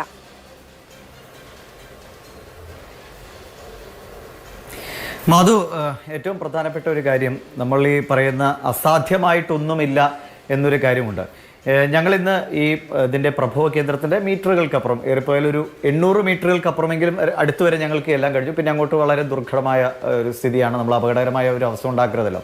അപ്പോൾ അതുവരെ ഞങ്ങളെത്തി. അതിൻ്റെ എങ്ങനെയാണ് ഇത് തുടങ്ങിയത്, ഈ അപകടത്തിൻ്റെ വ്യാപ്തി എത്രയാണ്, നമുക്ക് ഒന്നുകൂടി ഞാൻ പറയുകയാണ്, പലവട്ടം നമ്മൾ പറഞ്ഞാണ്, നമുക്ക് ചിന്തിക്കാൻ കഴിയുന്നതിൻ്റെ എത്രയോ അപ്പുറമാണ് ഈ ദുരന്തം എന്നതാണ്. അത് നേരിട്ട് കാണുമ്പോഴേ മനസ്സിലാകൂ എന്ന് കരുതി ഇത് കാണാനായി ദയവ് ഇതൊരു കാഴ്ച വസ്തു എന്ന നിലയ്ക്ക് അല്ലെങ്കിൽ ഒരു ടൂറിസം കേന്ദ്രം എന്ന നിലയിലേക്ക് ആളുകൾ അങ്ങോട്ടേക്ക് വരരുതേ എന്നൊരു അഭ്യർത്ഥന കൂടി ഇപ്പോഴേ വയ്ക്കുകയാണ്. ഇപ്പോൾ പോലും എനിക്ക് തോന്നുന്നു ഇപ്പോൾ കുറച്ച് ആളുകളെയൊക്കെ നമ്മൾ അതായത് കൂടുതൽ സന്നദ്ധ പ്രവർത്തകരെയൊക്കെ കയറ്റി വിട്ടു തുടങ്ങിയത്. പലപ്പോഴും എനിക്ക് വിഷമത്തോടെ ഞാൻ പറഞ്ഞു പോവുകയാണ്. ഇന്ന് ഞാൻ മിനിസ്റ്ററൊക്കെ നമ്മളിവിടെ വാർത്താ സമ്മേളനത്തിൽ കണ്ടപ്പോൾ സൂചിപ്പിക്കുകയും ചെയ്തു. കാരണം ഒരു നന്മയ്ക്ക് വേണ്ടിയാണ് മനുഷ്യൻ അങ്ങോട്ടേക്ക് വരുന്നത്. നമ്മളൊരു മനുഷ്യനെ സഹായിക്കാനല്ലേ അവിടുത്തെ തിരച്ചിലിൻ്റെ ഭാഗമാക്കാനൊക്കെ വരികയാണ്. അപ്പോൾ അവിടെ നമ്മളതൊരു ഫോട്ടോ ഓപ്ഷൻ ആക്കി മാറ്റി, അല്ലെങ്കിൽ ഇല്ലാത്ത സ്ഥലത്ത് കമ്പ് കുത്തി ഞങ്ങളിവിടെ തിരയുകയാണെന്ന് കരുതി ഫോട്ടോ എടുക്കുന്നത് ഞാൻ അതിൻ്റെ കണ്ണുകൊണ്ട് കണ്ട കാര്യമായതുകൊണ്ട് ഇതെല്ലാവരും അല്ല, അവിടെ ഒരുപാട് പേരുടെ വലിയ നന്മയുടെ കഥകൾ കാണുന്നതിനിടയിൽ ഇത് നമുക്കൊരു ചെറിയ സങ്കടം ഉണ്ടാക്കിയതുകൊണ്ട് ഞാൻ പറഞ്ഞു എന്നുള്ളൂ. പക്ഷേ അതിനപ്പുറത്തേക്ക് നമ്മൾ അങ്ങോട്ടേക്ക് പോകുമ്പോൾ, ഇപ്പോൾ മുണ്ടക്കൈ പ്രത്യേകിച്ച് പറയാം,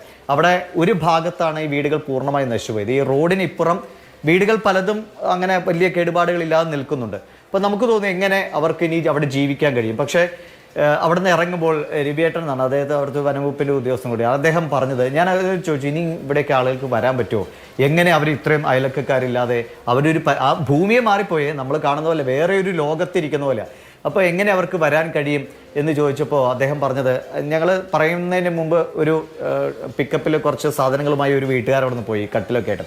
അപ്പോൾ അദ്ദേഹം പറഞ്ഞു, ഇത് ഈ ഇറങ്ങിയതിലും വേഗത്തിൽ അവർ തിരിച്ചു കയറും, ഇതൊക്കെ കണ്ടവർക്ക് മനക്കരുത്തുണ്ട്, അവർ തിരിച്ചു വരും, ഇവിടെ ജീവിതം തളിർക്കുമെന്ന് തന്നെയാണ് പറഞ്ഞത്. പക്ഷേ ഒരു കാര്യം, അതൊരു പോസിറ്റീവായ കാര്യമാണെങ്കിൽ ഇന്ന് നമ്മൾ മാധുവിനോട് മിനിസ്റ്റർ കെ രാജൻ അദ്ദേഹം സംസാരിക്കുന്നതിന് മുമ്പ് വാർത്താ സമ്മേളനത്തിൽ ഞാൻ അദ്ദേഹത്തോട് ചോദിച്ചത്, ഇപ്പോൾ ആളുകൾ ഇങ്ങനെ പറയുന്നുണ്ട് ഞങ്ങൾ തിരിച്ചു പോകാൻ സാധ്യതയുള്ളവരുണ്ട്, കാരണം ഒരു കുഴപ്പമില്ലാത്ത വീടും കാറും അടക്കം കിടക്കുന്നുണ്ട് മുണ്ടക്കയിൽ, വില കൂടിയ കാറ് വരെ കിടക്കുന്നു, ആ വീട് ഉപേക്ഷിച്ച് എങ്ങനെ പോകില്ലേ, ആളുകൾക്ക് നമ്മുടെ വീട് നമ്മുടെ മണ്ണ് ഉപേക്ഷിച്ച് പോകാൻ പറ്റുമോ? പക്ഷേ അവിടുത്തെ ഒരു സാഹചര്യം അതിന് അനുകൂലമാണോ എന്ന്. അപ്പം ഞാൻ അദ്ദേഹത്തോട് ചോദിച്ചപ്പോൾ മിനിസ്റ്റർ പറഞ്ഞാൽ അത് അവിടെ ഇനിയൊരു താമസത്തിന് അനുകൂലമായ സാഹചര്യമുണ്ടോ, അത് കൃത്യമായൊരു പഠനമൊക്കെ നടത്തിയ ശേഷം മാത്രം അതിനെക്കുറിച്ച് അല്ലെങ്കിൽ അവർക്ക് പോയി അന്വേഷിക്കാം, അവിടെ അവരുടെ അവശേഷിക്കുന്ന കാര്യങ്ങളൊക്കെ സുരക്ഷിതമായിട്ട് അവിടെ ഉണ്ടോ, കൃഷിയൊക്കെ ഉണ്ടല്ലോ, അപ്പോൾ അതൊക്കെ ഉണ്ടോ എന്ന് അന്വേഷിക്കാം. പക്ഷേ അവിടെ ഒരു താമസത്തിന് ഉടനടി സർക്കാരിൻ്റെ ഭാഗത്തുനിന്ന് ഒരു അനുമതി ഉണ്ടാകില്ല എന്നാണ് അദ്ദേഹം പറഞ്ഞത്. പക്ഷേ അതെനിക്ക് തോന്നുന്നു വരും ദിവസങ്ങളിൽ അവിടുത്തെ ആളുകളുടെ ഭാഗത്തു നിന്നൊക്കെ തന്നെ ഒരുപക്ഷെ ഒരു ആവശ്യം വന്നേക്കാട്ടോ. നമ്മൾ ഈ ഇപ്പോൾ ദുരന്തത്തിൽ വിറങ്ങലിച്ച് നിൽക്കുമ്പോഴും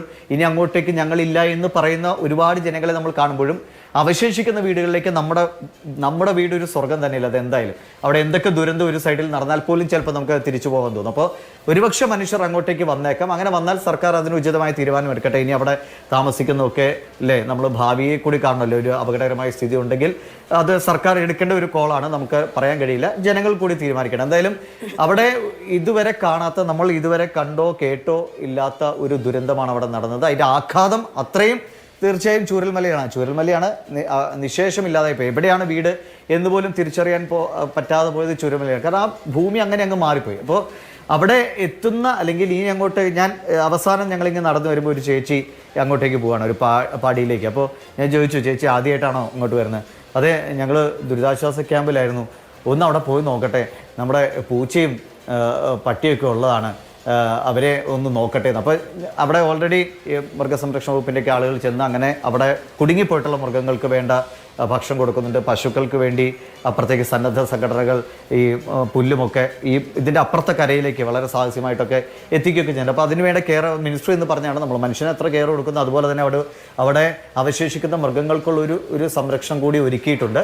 അപ്പോൾ ആ ചേച്ചി പോകുമ്പോൾ അവസാനം ഞങ്ങളോട് തിരിഞ്ഞ് പോയി നോക്കട്ടെ എന്ന് പറഞ്ഞാൽ അവർ തിരിച്ചു പറയുമ്പോൾ അവർ പറയും, ഞങ്ങളുടെയൊക്കെ നാടൊക്കെ പോയി മോനെ എന്ന് അവർ പറഞ്ഞു. അത് അവരുടെ നിരാശയിൽ നിന്നും ഇപ്പോഴത്തെ ഒരു ആഘാതത്തിൽ നിന്നും ഉള്ളതായിരിക്കും. പക്ഷേ നമ്മുടെ നാടങ്ങനെ പോയി കളയാൻ, അത് ഏതൊരു നാട്ടിൽ താമസിക്കുന്നവർക്ക് എന്ത് വന്നാലും നമ്മുടെ നാടിനങ്ങനെ ഇല്ലാതാക്കി കളയാൻ ഒരുപക്ഷെ ഇപ്പോഴത്തെ ഒരു മാനസിക വ്യഥയിൽ അങ്ങനെ പറഞ്ഞു പോകാം. പക്ഷേ അടുത്ത ഘട്ടത്തിൽ അവരുടെ നാടിനെ തിരിച്ചു പിടിക്കാനുള്ള ശ്രമങ്ങൾ അവിടെ ഇപ്പോഴും എടുത്തു പറയുകയാണ്. നമ്മുടെ വില്ലേജ് അധികൃതരെല്ലാം ഇതിൻ്റെ എല്ലാ വകുപ്പുകളും അവിടെ അതിൻ്റെ ഏറ്റവും അറ്റം പ്രവർത്തിക്കുന്നുണ്ടെന്നതിൽ ഒരു തർക്കവുമില്ല. നമ്മുടെ സംവിധാനം മുഴുവൻ ഏറ്റവും മികവുറ്റ രീതിയിൽ പ്രവർത്തിക്കുന്നുണ്ട്. അത് നമ്മൾ എല്ലാവരെയും, സംവിധാനത്തെ മൊത്തം അവിടെ വരുന്ന പാർട്ടി പ്രവർത്തകർ അല്ലെങ്കിൽ സന്നദ്ധ സേനാ പ്രവർത്തകർ, നമ്മുടെ സേനാംഗങ്ങൾ, സൈന്യത്തൊക്കെ എടുത്തു പറയണം, സൈന്യം, പോലീസ്, ഫയർഫോഴ്സ്, ഇവരെയൊക്കെ നമ്മൾ കൈയടിച്ച് ആ നന്ദി അറിയിച്ചേ പറ്റൂ. പക്ഷേ മനുഷ്യൻ അവിടെ ജീവിതം തളിർക്കാൻ കഴിയുമെന്ന് ഞാൻ ഇപ്പോഴും അവിടുത്തെ ആളുകളുടെ, എൻ്റെ അല്ല, അവിടുത്തെ ആളുകൾ, അവിടെ ജനിച്ചു വളർന്ന് അവിടുത്തെ ചോരയും ചൂടും ഒക്കെ അറിയുന്ന, ആ പ്രകൃതിയെ അറിയുന്ന ആളുകൾ പറയുന്ന വാക്കിൽ ഞാൻ വിശ്വസിക്കാൻ അവർക്ക് അവിടെ ജീവിതം തളിർക്കാൻ കഴിയും.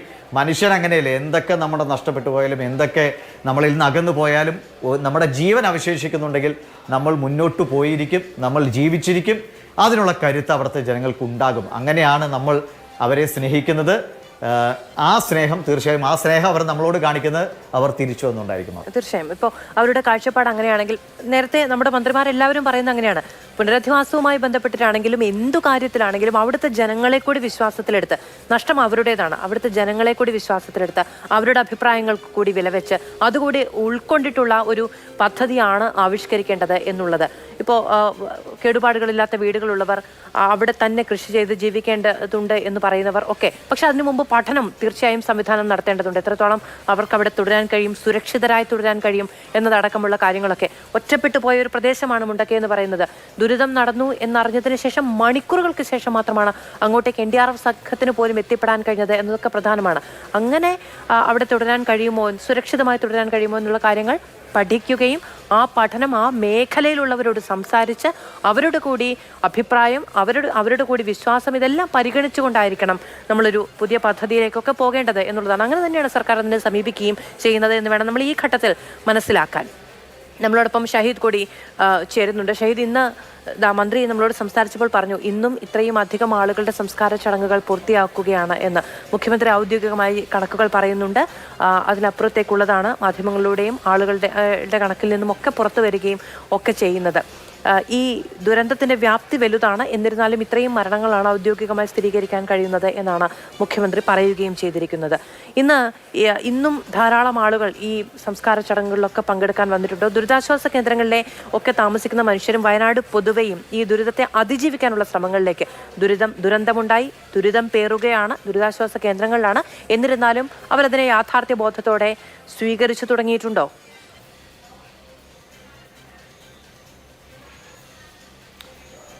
മധു, ഇന്ന് 22 പേരുടെ ശരീരഭാഗങ്ങളാണ് ഇന്ന് പുത്തുമലയിലുള്ള ഈ പൊതു ശ്മശാനത്തിൽ, അവിടെ ശരീരഭാഗം തിരിച്ചറിയാൻ കഴിയാത്ത ശരീരഭാഗങ്ങൾ സംസ്കരിക്കുന്ന ഒരു കേന്ദ്രമാണ് പുത്തുമലയുള്ളത്. അവിടെ ഇപ്പോൾ ഹാരിസൺ എസ്റ്റേറ്റ് കമ്പനി നൽകിയിരിക്കുന്ന സ്ഥലം അത് മതിയാകാതെ വരുന്ന സാഹചര്യമുണ്ട്. ഇനി കൂടുതൽ സ്ഥലം അവർ നൽകുമെന്നും പറഞ്ഞിട്ടുണ്ട്.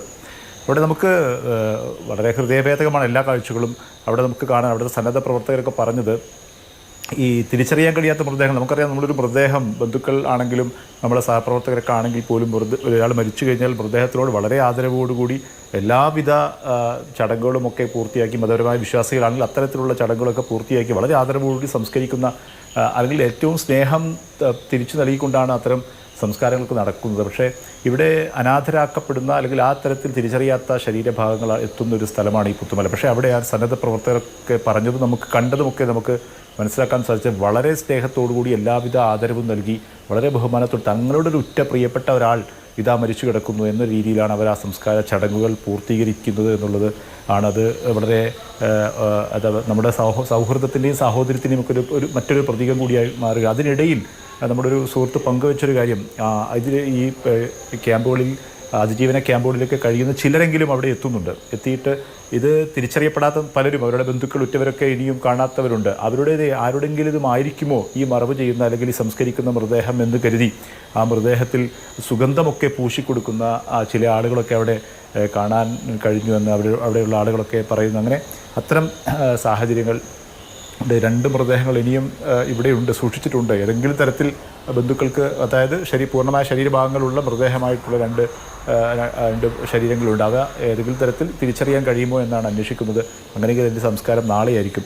ഇതിലും ഈ അതിജീവനം എന്നുള്ളത് തീർച്ചയായും ഈ പ്രത്യേകിച്ചും മലയോര മേഖലയിലെ മനുഷ്യർക്ക് വലിയ ഉൾക്കരുത്തുള്ള ആളുകളാണ് അവർ. ആ മലയോര മേഖലയിലെ ദുർഘടമായ, വളരെ കഠോരമായ പ്രകൃതിയോട് മല്ലിട്ടൊക്കെ അവർ ജീവിച്ചവരാണ്. പക്ഷേ അവരുടെ ഇച്ഛാശക്തിയെയും തകർത്ത് തളയുന്ന രീതിയിലുള്ള വലിയൊരു ദുരന്തമാണ് നടന്നതെന്നൊരു യാഥാർത്ഥ്യമാണ്. പക്ഷേ മനുഷ്യർ അതിനെയെല്ലാം അതിജീവിച്ച് തന്നെയാണ് മനുഷ്യർ മുന്നോട്ട് പോയതെന്നാണ് മനുഷ്യകുലത്തിൻ്റെ ചരിത്രം. അതുകൊണ്ട് മനുഷ്യർ അതിനെ അതിജീവിച്ച് മുന്നോട്ട് പോകും. അതിന് കൂടെയുള്ള ആളുകൾ അതിനെ ഒപ്പം നിൽക്കുക എന്നുള്ളത്. പക്ഷേ ഇന്ന് നമ്മൾ ചുരൽമലയിലൊക്കെ പോയ സമയത്ത് അവിടെ ഇന്ന് ക്യാമ്പുകളിൽ, ദുരിതാശ്വാസ ക്യാമ്പുകളിൽ കഴിയുന്ന ചില കുടുംബങ്ങൾ അവിടേക്ക് വന്നിരുന്നു. അവരുടെ വേദനയോടുകൂടി അവരുടെ വീട് ഏകദേശം ഭാഗികമായി ഏറെക്കുറെ പൂർണ്ണമായി തകർന്ന ആ വീട്ടിലുള്ള ഒരു യശോദ അമ്മയും അവരുടെ 2 പെൺകുട്ടികളൊക്കെ നമ്മൾ കാണാൻ കഴിഞ്ഞു. തൊട്ടടുത്ത് അവരുടെ സഹോദരിയും അമ്മാവനും ഒക്കെ കുടുംബങ്ങളുണ്ട്, അവരൊന്നും കാണാനില്ല. 10 പേർ അവർക്ക് നഷ്ടമായി, 5 പേരുടെ മാത്രം തിരിച്ചു കിട്ടിയിട്ടുള്ളൂ. 5 പേരെ ഇപ്പോഴും മിസ്സിംഗ് ആണെന്ന് അവർ നമ്മോട് പറഞ്ഞു. പക്ഷെ അവർ നമ്മോട് പറഞ്ഞത് ഞങ്ങൾ ഇനിയും ഇവിടെ വളരെ സാഹോദര്യത്തോടു കൂടി, അതായത് ഒരു വീട്ടിലൊരു കറി ഉണ്ടാക്കി കഴിഞ്ഞാൽ, ഒരു വിഭവം ഉണ്ടാക്കി കഴിഞ്ഞാൽ അത് മറ്റുള്ള അയൽവീട്ടുകൾക്ക് പങ്കുവെക്കുന്ന രീതിയിൽ പരസ്പരം അങ്ങനെയുള്ള കൊടുക്കൽ വാങ്ങലുകൾ, ആർക്കെങ്കിലും ഒരു ബാധ്യത, കടബാധ്യതയൊക്കെ ഉണ്ടെങ്കിൽ പരസ്പരം സാമ്പത്തികമായി സഹായിച്ച് അങ്ങനെ അവർ കൈമെയ് മറന്ന് അവർ അതിജീവിച്ചു കെട്ടിപ്പടുത്ത ഒരു സംസ്കൃതിയായിരുന്നു ആ പുഴയോരത്തുണ്ടായിരുന്നത്. അത് അങ്ങനെ ഞങ്ങൾക്ക് ഇനിയും ജീവിക്കണം. അതായത് ഈ വലിയ നഷ്ടങ്ങളും ഉറ്റവരൊക്കെ നഷ്ടപ്പെട്ടെങ്കിൽ പോലും ഇനി പുനരധിവാസത്തിലേക്ക് സർക്കാർ അങ്ങനെ ആലോചിക്കുകയാണെങ്കിൽ ഞങ്ങൾക്ക് കൂട്ടായി ജീവിക്കാനൊരു ഇടം വേണം. കാരണം ഞങ്ങളുടെ സൗഹൃദം എന്നുള്ളത് അതങ്ങനെ നിലനിൽക്കേണ്ടതുണ്ട്. ശേഷിച്ചവരെങ്കിലും അത് നിലനിർത്താൻ അങ്ങനെ ഞങ്ങൾക്ക് നിലനിർത്തേണ്ടതുണ്ട്. അതുകൊണ്ട് അത് സർക്കാർ ശ്രദ്ധിക്കണം എന്നുള്ള ഒരു അഭ്യർത്ഥന യശോദാമ്മയും അല്ലെങ്കിൽ അങ്ങനെയാണെങ്കിൽ അത്രയേറെ പ്രിയപ്പെട്ടവർ, കുടുംബം എന്ന് തന്നെ വിചാരിച്ച ആളുകളെ ജീവൻ രക്ഷിക്കാൻ വേണ്ടി ഇറങ്ങിപ്പോയി ആ പോക്കിൽ ജീവൻ നഷ്ടമായ മനുഷ്യരുണ്ടെങ്കിൽ എത്രത്തോളം സൗഹാർദ്ദത്തോടെയും സാഹോദര്യത്തോടെയുമാണ് ആ മനുഷ്യർ ജീവിച്ചത് എന്നും അവിടെ വെച്ചാണ് അവർക്ക് ആ വലിയ നഷ്ടങ്ങൾ ഉണ്ടായത് എന്നതും ശരിയാണ്. അതുകൊണ്ട് തന്നെ വീണ്ടും ഒരു സമൂഹമായി ജീവിക്കണമെന്ന ആഗ്രഹം ഒരു വശത്ത് അവർക്ക് നിൽക്കുന്നുണ്ട്. അവനവന്റെ ആയുഷ്കാലത്തെ സമ്പാദ്യമായ ഭൂമിയും വീടും ഒക്കെ അവിടെ തന്നെ വേണമെന്ന് വിചാരിക്കുന്ന മനുഷ്യരും അങ്ങനെയൊക്കെ ഉണ്ടാകാമായിരിക്കും. ശ്രീ ജോബിഷ് കുര്യൻ, പുനരധിവാസവുമായി ബന്ധപ്പെട്ട് അവിടുത്തെ ആളുകളുടെ ഒരു മനസ്ഥിതി എന്താണ്? എന്തൊക്കെയാണ് ആവശ്യങ്ങൾ? അത് പറയുന്നതോടൊപ്പം തന്നെ എനിക്കൊരു കാര്യം കൂടെ സൂചിപ്പിക്കാനുള്ളത്, 1961-ലും 1984-ലും ഉരുൾപൊട്ടിയിരുന്നു. ആ ഭാഗത്ത് തന്നെയാണ് ഇപ്പോൾ വീണ്ടും ഒരു ദുരന്തമുണ്ടായിരിക്കുന്നത്. അതുകൊണ്ട് അങ്ങോട്ടേക്ക് തിരിച്ചു പോകുന്നത് ആൾക്കാരെ സംബന്ധിച്ച് എത്രയേറെ ഭയാനകമാണ്. അപ്പോൾ അതുകൊണ്ട് തന്നെ നമുക്ക് പുതിയൊരു ഏരിയയിലേക്ക് ഈ ആൾക്കാരെല്ലാം ഒരുമിച്ച് കൂട്ടിക്കൊണ്ടുപോയി അവർക്ക് ഒരു വീടും സ്ഥലവും അതോടൊപ്പം തന്നെ അവരുടെ സ്കൂളുകളും അവരുടെ ആരാധനാലയങ്ങളും അതോടൊപ്പം തന്നെ അവരുടെ ഹെൽത്ത് സെൻ്ററുകൾ എല്ലാം ഒരുമിച്ച് വരേണ്ടത് ഒരാവശ്യമായി തീർന്നിരിക്കുകയാണ്. അതിനുവേണ്ട നടപടികളാണ് മുന്നോട്ട് പോകേണ്ടത്. ജോബിഷ്, അതായത് മുണ്ടക്കയിലും ചൂരൽമലയിലും അല്ല, അതിനപ്പുറത്തേക്ക് സുരക്ഷിതമായി ജീവിക്കാനുള്ളൊരു സാഹചര്യം ഉണ്ടാക്കണം എന്നുള്ളതാണ് അങ്ങ് പറഞ്ഞു വെക്കുന്നത്. ഞാൻ ചോദിക്കുന്നത്, മുഴുവൻ ആളുകൾക്കും സമാനമായൊരു മനസ്ഥിതി എന്ന് നമുക്ക് പറയാൻ കഴിയില്ലല്ലോ. പലർക്കും പലതരം വികാരങ്ങളും പലതരം അടുപ്പങ്ങളും ഒക്കെ ആയിരിക്കും. അപ്പോൾ വിപുലമായ ഒരു ചർച്ച ആ മേഖലയിൽ വേണ്ടതുണ്ട്.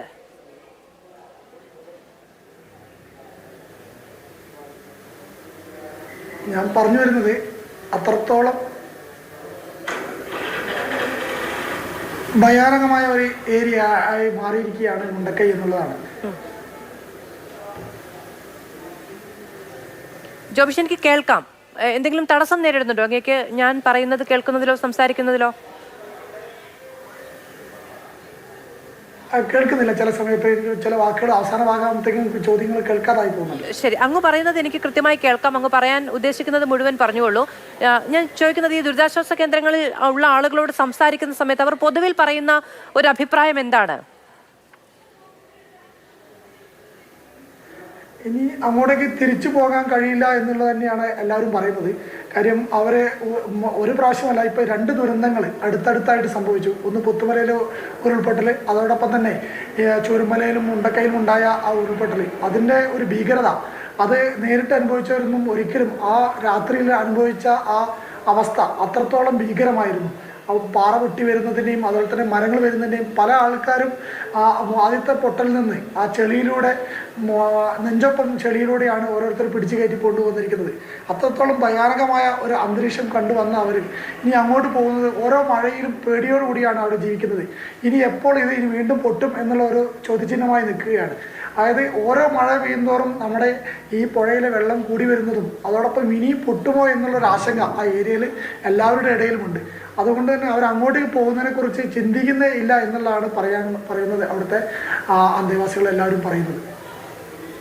ഈ മാത്രമല്ല ശ്രീ ജോബിഷ്, ഏറ്റവും വലിയൊരു പ്രശ്നം എന്ന് പറയുന്നത് അവർക്ക് ഏറ്റവും പ്രിയപ്പെട്ടവരെ നഷ്ടമായ ഇടമാണ് അല്ലേ? ആ ഓർമ്മകളിൽ നിന്ന് ഏതെങ്കിലും ഒരു കാലത്ത് മോചനം ഉണ്ടാകുമോ എന്നറിയില്ല. നമ്മളൊക്കെ മനുഷ്യരാണല്ലോ. പക്ഷെ അതേ സ്ഥലത്ത് അതേ ഇടത്ത് പെയ്യുന്ന ഓരോ മഴയിലും അവരെക്കുറിച്ച് ഓർക്കേണ്ടി വന്ന് ജീവിക്കേണ്ടി വരുന്നതിനെയും അതിജീവിക്കാൻ പ്രയാസമായിരിക്കും അല്ലേ? തീർച്ചയായും അവരുടെ ആ അന്നത്തെ രാത്രിയിൽ അവിടെ ഞങ്ങളെ കൂട്ടുകാരായ പ്രജീഷ് അതുപോലെ തന്നെ ശരത് ബാബു അവർ ആദ്യത്തെ പൊട്ടലിന് ശേഷം അവരുടെ ഓഫ് റോഡ് ജീപ്പ് എടുത്ത് ആൾക്കാരെ കുറേ പേരെ അതിൽ നിന്ന് രക്ഷപ്പെടുത്തുന്നതിനാണ്. കുറേ പേരെ രക്ഷപ്പെടുത്താൻ അവർക്ക് കഴിഞ്ഞു. എന്നിരുന്നാലും ലാസ്റ്റ് അവസാനം അവരും അതിനകത്ത് പെട്ടുപോകുന്ന ഒരു അവസ്ഥയാണ് ഉണ്ടായത്. ശരി, അങ്ങനെ നഷ്ടമായവരെ ഓർത്ത് അതേ സ്ഥലത്ത് ജീവിക്കേണ്ടി വരുന്നതിന്റെ പ്രശ്നമുണ്ട്. നേരത്തെ ദിവിഷ് ചൂണ്ടിക്കാണിച്ചതുപോലെ പക്ഷേ അവനവൻ്റെതാണ് എന്ന് കരുതിയ മണ്ണിനെ വിട്ടുപോകുന്നതിന്റെ ബുദ്ധിമുട്ടുണ്ട്. സുരക്ഷിതമായി മനുഷ്യർ ഇരിക്കുക എന്ന് പറയുന്നത് സംവിധാനത്തിന്റെ ഉത്തരവാദിത്തമാണ് എന്നുള്ളതുണ്ട്. നാളെ ഒരു ദുരന്തം വന്നാൽ ഇത്രയും മുന്നറിയിപ്പുകൾ ഉണ്ടായിട്ടും സർക്കാർ അവിടെ ഒരു പുനരധിവാസ പദ്ധതി നടപ്പിലാക്കിയില്ല എന്ന ഒരു കുറ്റം പറയാനുള്ള സാധ്യതയുണ്ട്. അപ്പോൾ കുറ്റം കേൾക്കേണ്ടി വരിക എന്നതിനപ്പുറത്ത് അത് നിയമപരമായി ചെയ്യേണ്ടതിൻ്റെ, ജനങ്ങളുടെ സുരക്ഷ ഉറപ്പാക്കേണ്ടതിൻ്റെയൊക്കെ ഉത്തരവാദിത്വം കൂടിയാണ്. അങ്ങനെ പല കാര്യങ്ങൾ ചിന്തിച്ച് മാത്രമേ ഒരു സംവിധാനത്തിലൊരു നടപടി സ്വീകരിക്കാൻ കഴിയുകയുള്ളൂ എന്നത് പ്രധാനമാണ്. എല്ലാ ഭാഗത്തു നിന്നും അത്തരം ചർച്ചകൾ ഉയർന്നു വരികയും വയനാടിനെ വീണ്ടെടുക്കാനുള്ള പ്രവർത്തനങ്ങളുടെ ഭാഗമാവുകയും ചെയ്യേണ്ടതുണ്ട്. വീണ്ടും നമ്മൾ ശ്രീ എസ് സുരേഷ് ബാബുവിലേക്ക് പോവുകയാണ്. നമ്മൾ ആദ്യഘട്ടത്തിൽ സംസാരിച്ചു നമ്മുടെ മലയൻകീഴ് ഗ്രാമപഞ്ചായത്ത് നടപ്പിലാക്കുന്ന ഒരു വളരെ മാതൃകാപരമായി മുന്നോട്ട് കൊണ്ടുപോകാൻ കഴിയുന്ന, എല്ലാവർക്കും മാതൃകയാക്കാൻ കഴിയുന്ന ഒരു പദ്ധതിയാണത്. ദുരന്ത മേഖലകളിൽ നിന്ന് ആളുകളെ അവനവൻ്റെ വീട്ടിലേക്ക് അതിഥിയായി ക്ഷണിക്കുക, അവർക്ക് തിരികെ പോകാൻ കഴിയുന്നൊരു സാഹചര്യം ഉണ്ടാകുന്നത് വരെ അവരുടെ കാര്യങ്ങളെല്ലാം അവരോട് ചേർന്ന് നിന്ന് നടപ്പിലാക്കുക എന്നതടക്കമുള്ള കാര്യങ്ങൾ. ശ്രീ സുരേഷ് ബാബു, ഇപ്പോൾ ഇങ്ങനൊരു പദ്ധതി വരുമ്പോൾ അത് സ്വാഭാവികമായും ചിലവുണ്ടാവും. അത് ഒരു കുടുംബത്തിന് ഒരു പക്ഷേ സ്വീകരിക്കാൻ കഴിയുന്ന അല്ലെങ്കിൽ നടപ്പിലാക്കാൻ കഴിയുന്ന ഒരു കാര്യമായിരിക്കില്ല. അതെങ്ങനെയാണ് അതിൻ്റെ ഫണ്ട് കണ്ടെത്തുന്നതും മറ്റും?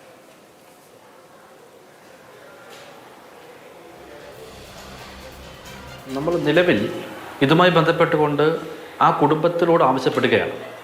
അതിന് പുറമെ നമ്മൾ ഗ്രാമപഞ്ചായത്തിന് അങ്ങനെ ഒരു സാഹചര്യത്തിലേക്ക് ആളുകളുടെ എണ്ണം കൂടി വന്നാൽ നമ്മൾ ഒരു പൊതുസേവനത്തിൻ്റെ ഭാഗമായി ഫണ്ട് കണ്ടെത്താൻ, ജനകീയമായി കണ്ടെത്താൻ വേണ്ടിയുള്ള തയ്യാറെടുപ്പ് നടത്തും. ഞങ്ങളിപ്പോഴും വളരെ ബഹുമാനപൂർവ്വം പറയുന്നു, ഈ ആശയം ഞങ്ങൾ വയ്ക്കുന്നതിന് ഈ ആശയത്തിൻ്റെ ഉള്ളറകളിലേക്കാണ് ഇതിൻ്റെ പ്രധാനമായ കാതലിരിക്കുന്നത്. കാരണം ഒന്നാണ്, ഇത് ഇവിടെ നടപ്പിലാക്കലല്ല, മറിച്ച് ഈ പ്രദേശങ്ങളിലേക്ക് സ്പ്ലിറ്റ് ചെയ്ത് സമീപ പ്രദേശങ്ങൾ നടപ്പാക്കി കഴിയുക എന്നതാണ് ഇതിൻ്റെ ഏറ്റവും വലിയ ആശയം. രണ്ട് പ്രധാനപ്പെട്ട കാര്യങ്ങളാണ് ഇതിനകത്തുള്ളത്. ഒന്ന്, ഈ ക്യാമ്പുകളിൽ കഴിയുന്ന കുട്ടികൾ, അവരുടെ വിദ്യാഭ്യാസം. ഒരുപക്ഷെ ഈ കുഞ്ഞുങ്ങൾ ആ പ്രദേശത്തെ പള്ളിക്കൂടങ്ങളിൽ ക്ലാസ്സുകൾ നടത്താൻ കഴിയാത്ത സാഹചര്യത്തിൽ ആ കുട്ടികൾ എവിടെയാണോ പാർക്കുന്നത്, ആ പാർക്കുന്ന വീടിന് സമീപത്തുള്ള പള്ളിക്കൂടങ്ങളിലേക്ക്, സ്കൂളുകളിലേക്ക് കുട്ടികളുടെ താൽക്കാലിക വിദ്യാഭ്യാസം തുടർന്ന് പോകാൻ വേണ്ടി കഴിയും. അതൊരു വശം. മറ്റൊന്ന്, ലോകത്തിൻ്റെ മുന്നിൽ കേരളം ഒരുപാട് മാതൃകകൾ സൃഷ്ടിച്ചിട്ടുണ്ട്. കേരളം ലോകത്തിന് മുന്നിൽ ഒരുപാട് പുതിയ പുതിയ ആശയങ്ങളും പുതിയ പുതിയ പദ്ധതികളും പുതിയ പുതിയ കാഴ്ചപ്പാടും മുന്നിൽ വെച്ചിട്ടുണ്ട്. ഈ കാഴ്ചപ്പാട്, ഈ ആശയത്തിൻ്റെ ഉള്ളിൽ ഈ നാടിനകത്ത് മനുഷ്യന്മാർ തമ്മിൽ അകന്നു നിൽക്കുന്നൊരു സമൂഹത്തിനകത്ത് പുതിയ തലമുറയിലെ കുട്ടികൾക്ക് ഞങ്ങൾ ഒരു പ്രതിസന്ധി വന്നാൽ എല്ലാ മനുഷ്യനെയും ചേർത്ത് വയ്ക്കുക എന്നത് മനുഷ്യത്വത്തിൻ്റെ, സാഹോദര്യത്തിൻ്റെ പ്രതീകമാണ് എന്നത് പുതിയ തലമുറയ്ക്കും ഈ തലമുറയ്ക്കുമെല്ലാം കാട്ടിക്കൊടുക്കാൻ കഴിയും എന്നതാണ് ഇതിനകത്തുള്ള മറ്റൊരു വശം. മറ്റൊരു വശം കൂടിയുണ്ട്.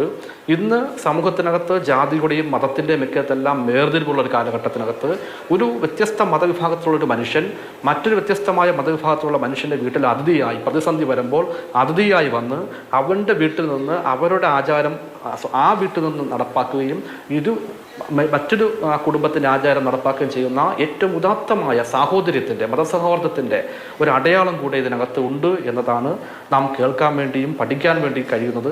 ഒരു പുതിയ തലമുറയ്ക്ക് ഇതൊരു പുത്തൻ അനുഭവമാകും. ഞങ്ങളുടെ പഴയ കാലഘട്ടത്തിൽ നിന്നും നമ്മുടെ നാട് ഓരോ മനുഷ്യനും അവനവനിലേക്ക് ഒതുക്കപ്പെടുകയാണ്. ആ ഒതുക്കപ്പെടുന്ന സമൂഹത്തിനകത്ത് എല്ലാവരും ചേർന്ന് നിൽക്കണം. ഒരു പ്രതിസന്ധി വന്നാൽ ഓരോ മനുഷ്യനും കടമകളുണ്ട്, ആ കടമകളും ചുമതലകളുമുണ്ട്. അത് മനുഷ്യനെ ചേർത്ത് പിടിക്കുക എന്ന് പറയുന്ന ഏറ്റവും ഉദാത്തമായ മനുഷ്യ സ്നേഹത്തിൻ്റെയും സാഹോദര്യത്തിൻ്റെയും ഒരു കാഴ്ചപ്പാടാണ് ഞങ്ങൾ ഈ മലയൻകീഴ് ഗ്രാമപഞ്ചായത്ത് ഈ സ്നേഹത്തണലിലൂടെ മുന്നോട്ട് വയ്ക്കുന്നത് എന്നതാണ് പ്രിയപ്പെട്ടവരോട് ഈ അവസരത്തിൽ സൂചിപ്പിക്കാനുള്ളത്. ഈ നാടാകെ ആദ്യം കേൾക്കുന്ന സമയത്തും എപ്പോഴും ഇതിനെപ്പറ്റി കൂടുതൽ അറിയുമ്പോഴും ഒക്കെ വലിയ അഭിമാനം തോന്നുന്ന ഒരു പദ്ധതിയാണ്. അതുകൊണ്ടാണ് നമ്മൾ ഈ ഒരു ചർച്ചയിൽ മലയൻകീഴ് ഗ്രാമപഞ്ചായത്തിന്റെ ഒരു പ്രതിനിധിയെ കൂടി ഉൾപ്പെടുത്തിയിരിക്കുന്നത്. എന്തായാലും ആ ഗ്രാമപഞ്ചായത്തിന്റെ എടുത്ത തീരുമാനത്തിനും അവിടുത്തെ ജനങ്ങൾക്കും ആരെന്ന് ഇതുവരെ കേട്ടിട്ടില്ലാത്ത ആളുകളെ രണ്ടു കൈയും നീട്ടി സ്വീകരിച്ച് കുടുംബാംഗങ്ങളായി കാണാൻ കഴിയുന്ന മനുഷ്യർക്കുമൊക്കെ നമ്മൾക്ക് സ്നേഹാഭിവാദ്യങ്ങൾ അറിയിക്കാം എന്നുള്ളത് മാത്രമാണ് പറഞ്ഞു പോകാൻ കഴിയുന്നത്. ഒരുപാട് കാര്യങ്ങൾ അല്ലെ, കുഞ്ഞുങ്ങളുടെ വിദ്യാഭ്യാസ ചെലവ് അടക്കമുള്ള കാര്യങ്ങൾ സ്പോൺസർ ചെയ്യാൻ പലർ വന്നിട്ടുണ്ട്. അതിനൊരു ഏകജാലക സംവിധാനമായി സർക്കാർ പ്രവർത്തിക്കുമെന്ന് ഇന്നലെ സംസാരിക്കുമ്പോൾ മന്ത്രി മുഹമ്മദ് റിയാസ് മാതൃഭൂമി ന്യൂസിനോട് പറയുന്നുണ്ടായിരുന്നു. അപ്പോൾ അങ്ങനെ പല കാര്യങ്ങളിൽ എന്തു ചെയ്യാൻ കഴിയുമെന്ന് മനുഷ്യൻ കടന്നു ചിന്തിക്കുന്നിടത്താണ് നമ്മൾ മനുഷ്യൻ എന്ന നിലയിൽ കൂടുതൽ ദൂരങ്ങൾ താണ്ടി മുന്നോട്ട് പോകുന്നത്. വളരെയധികം നന്ദി പാനലിസ്റ്റുകൾക്കും പ്രേക്ഷകർക്കും.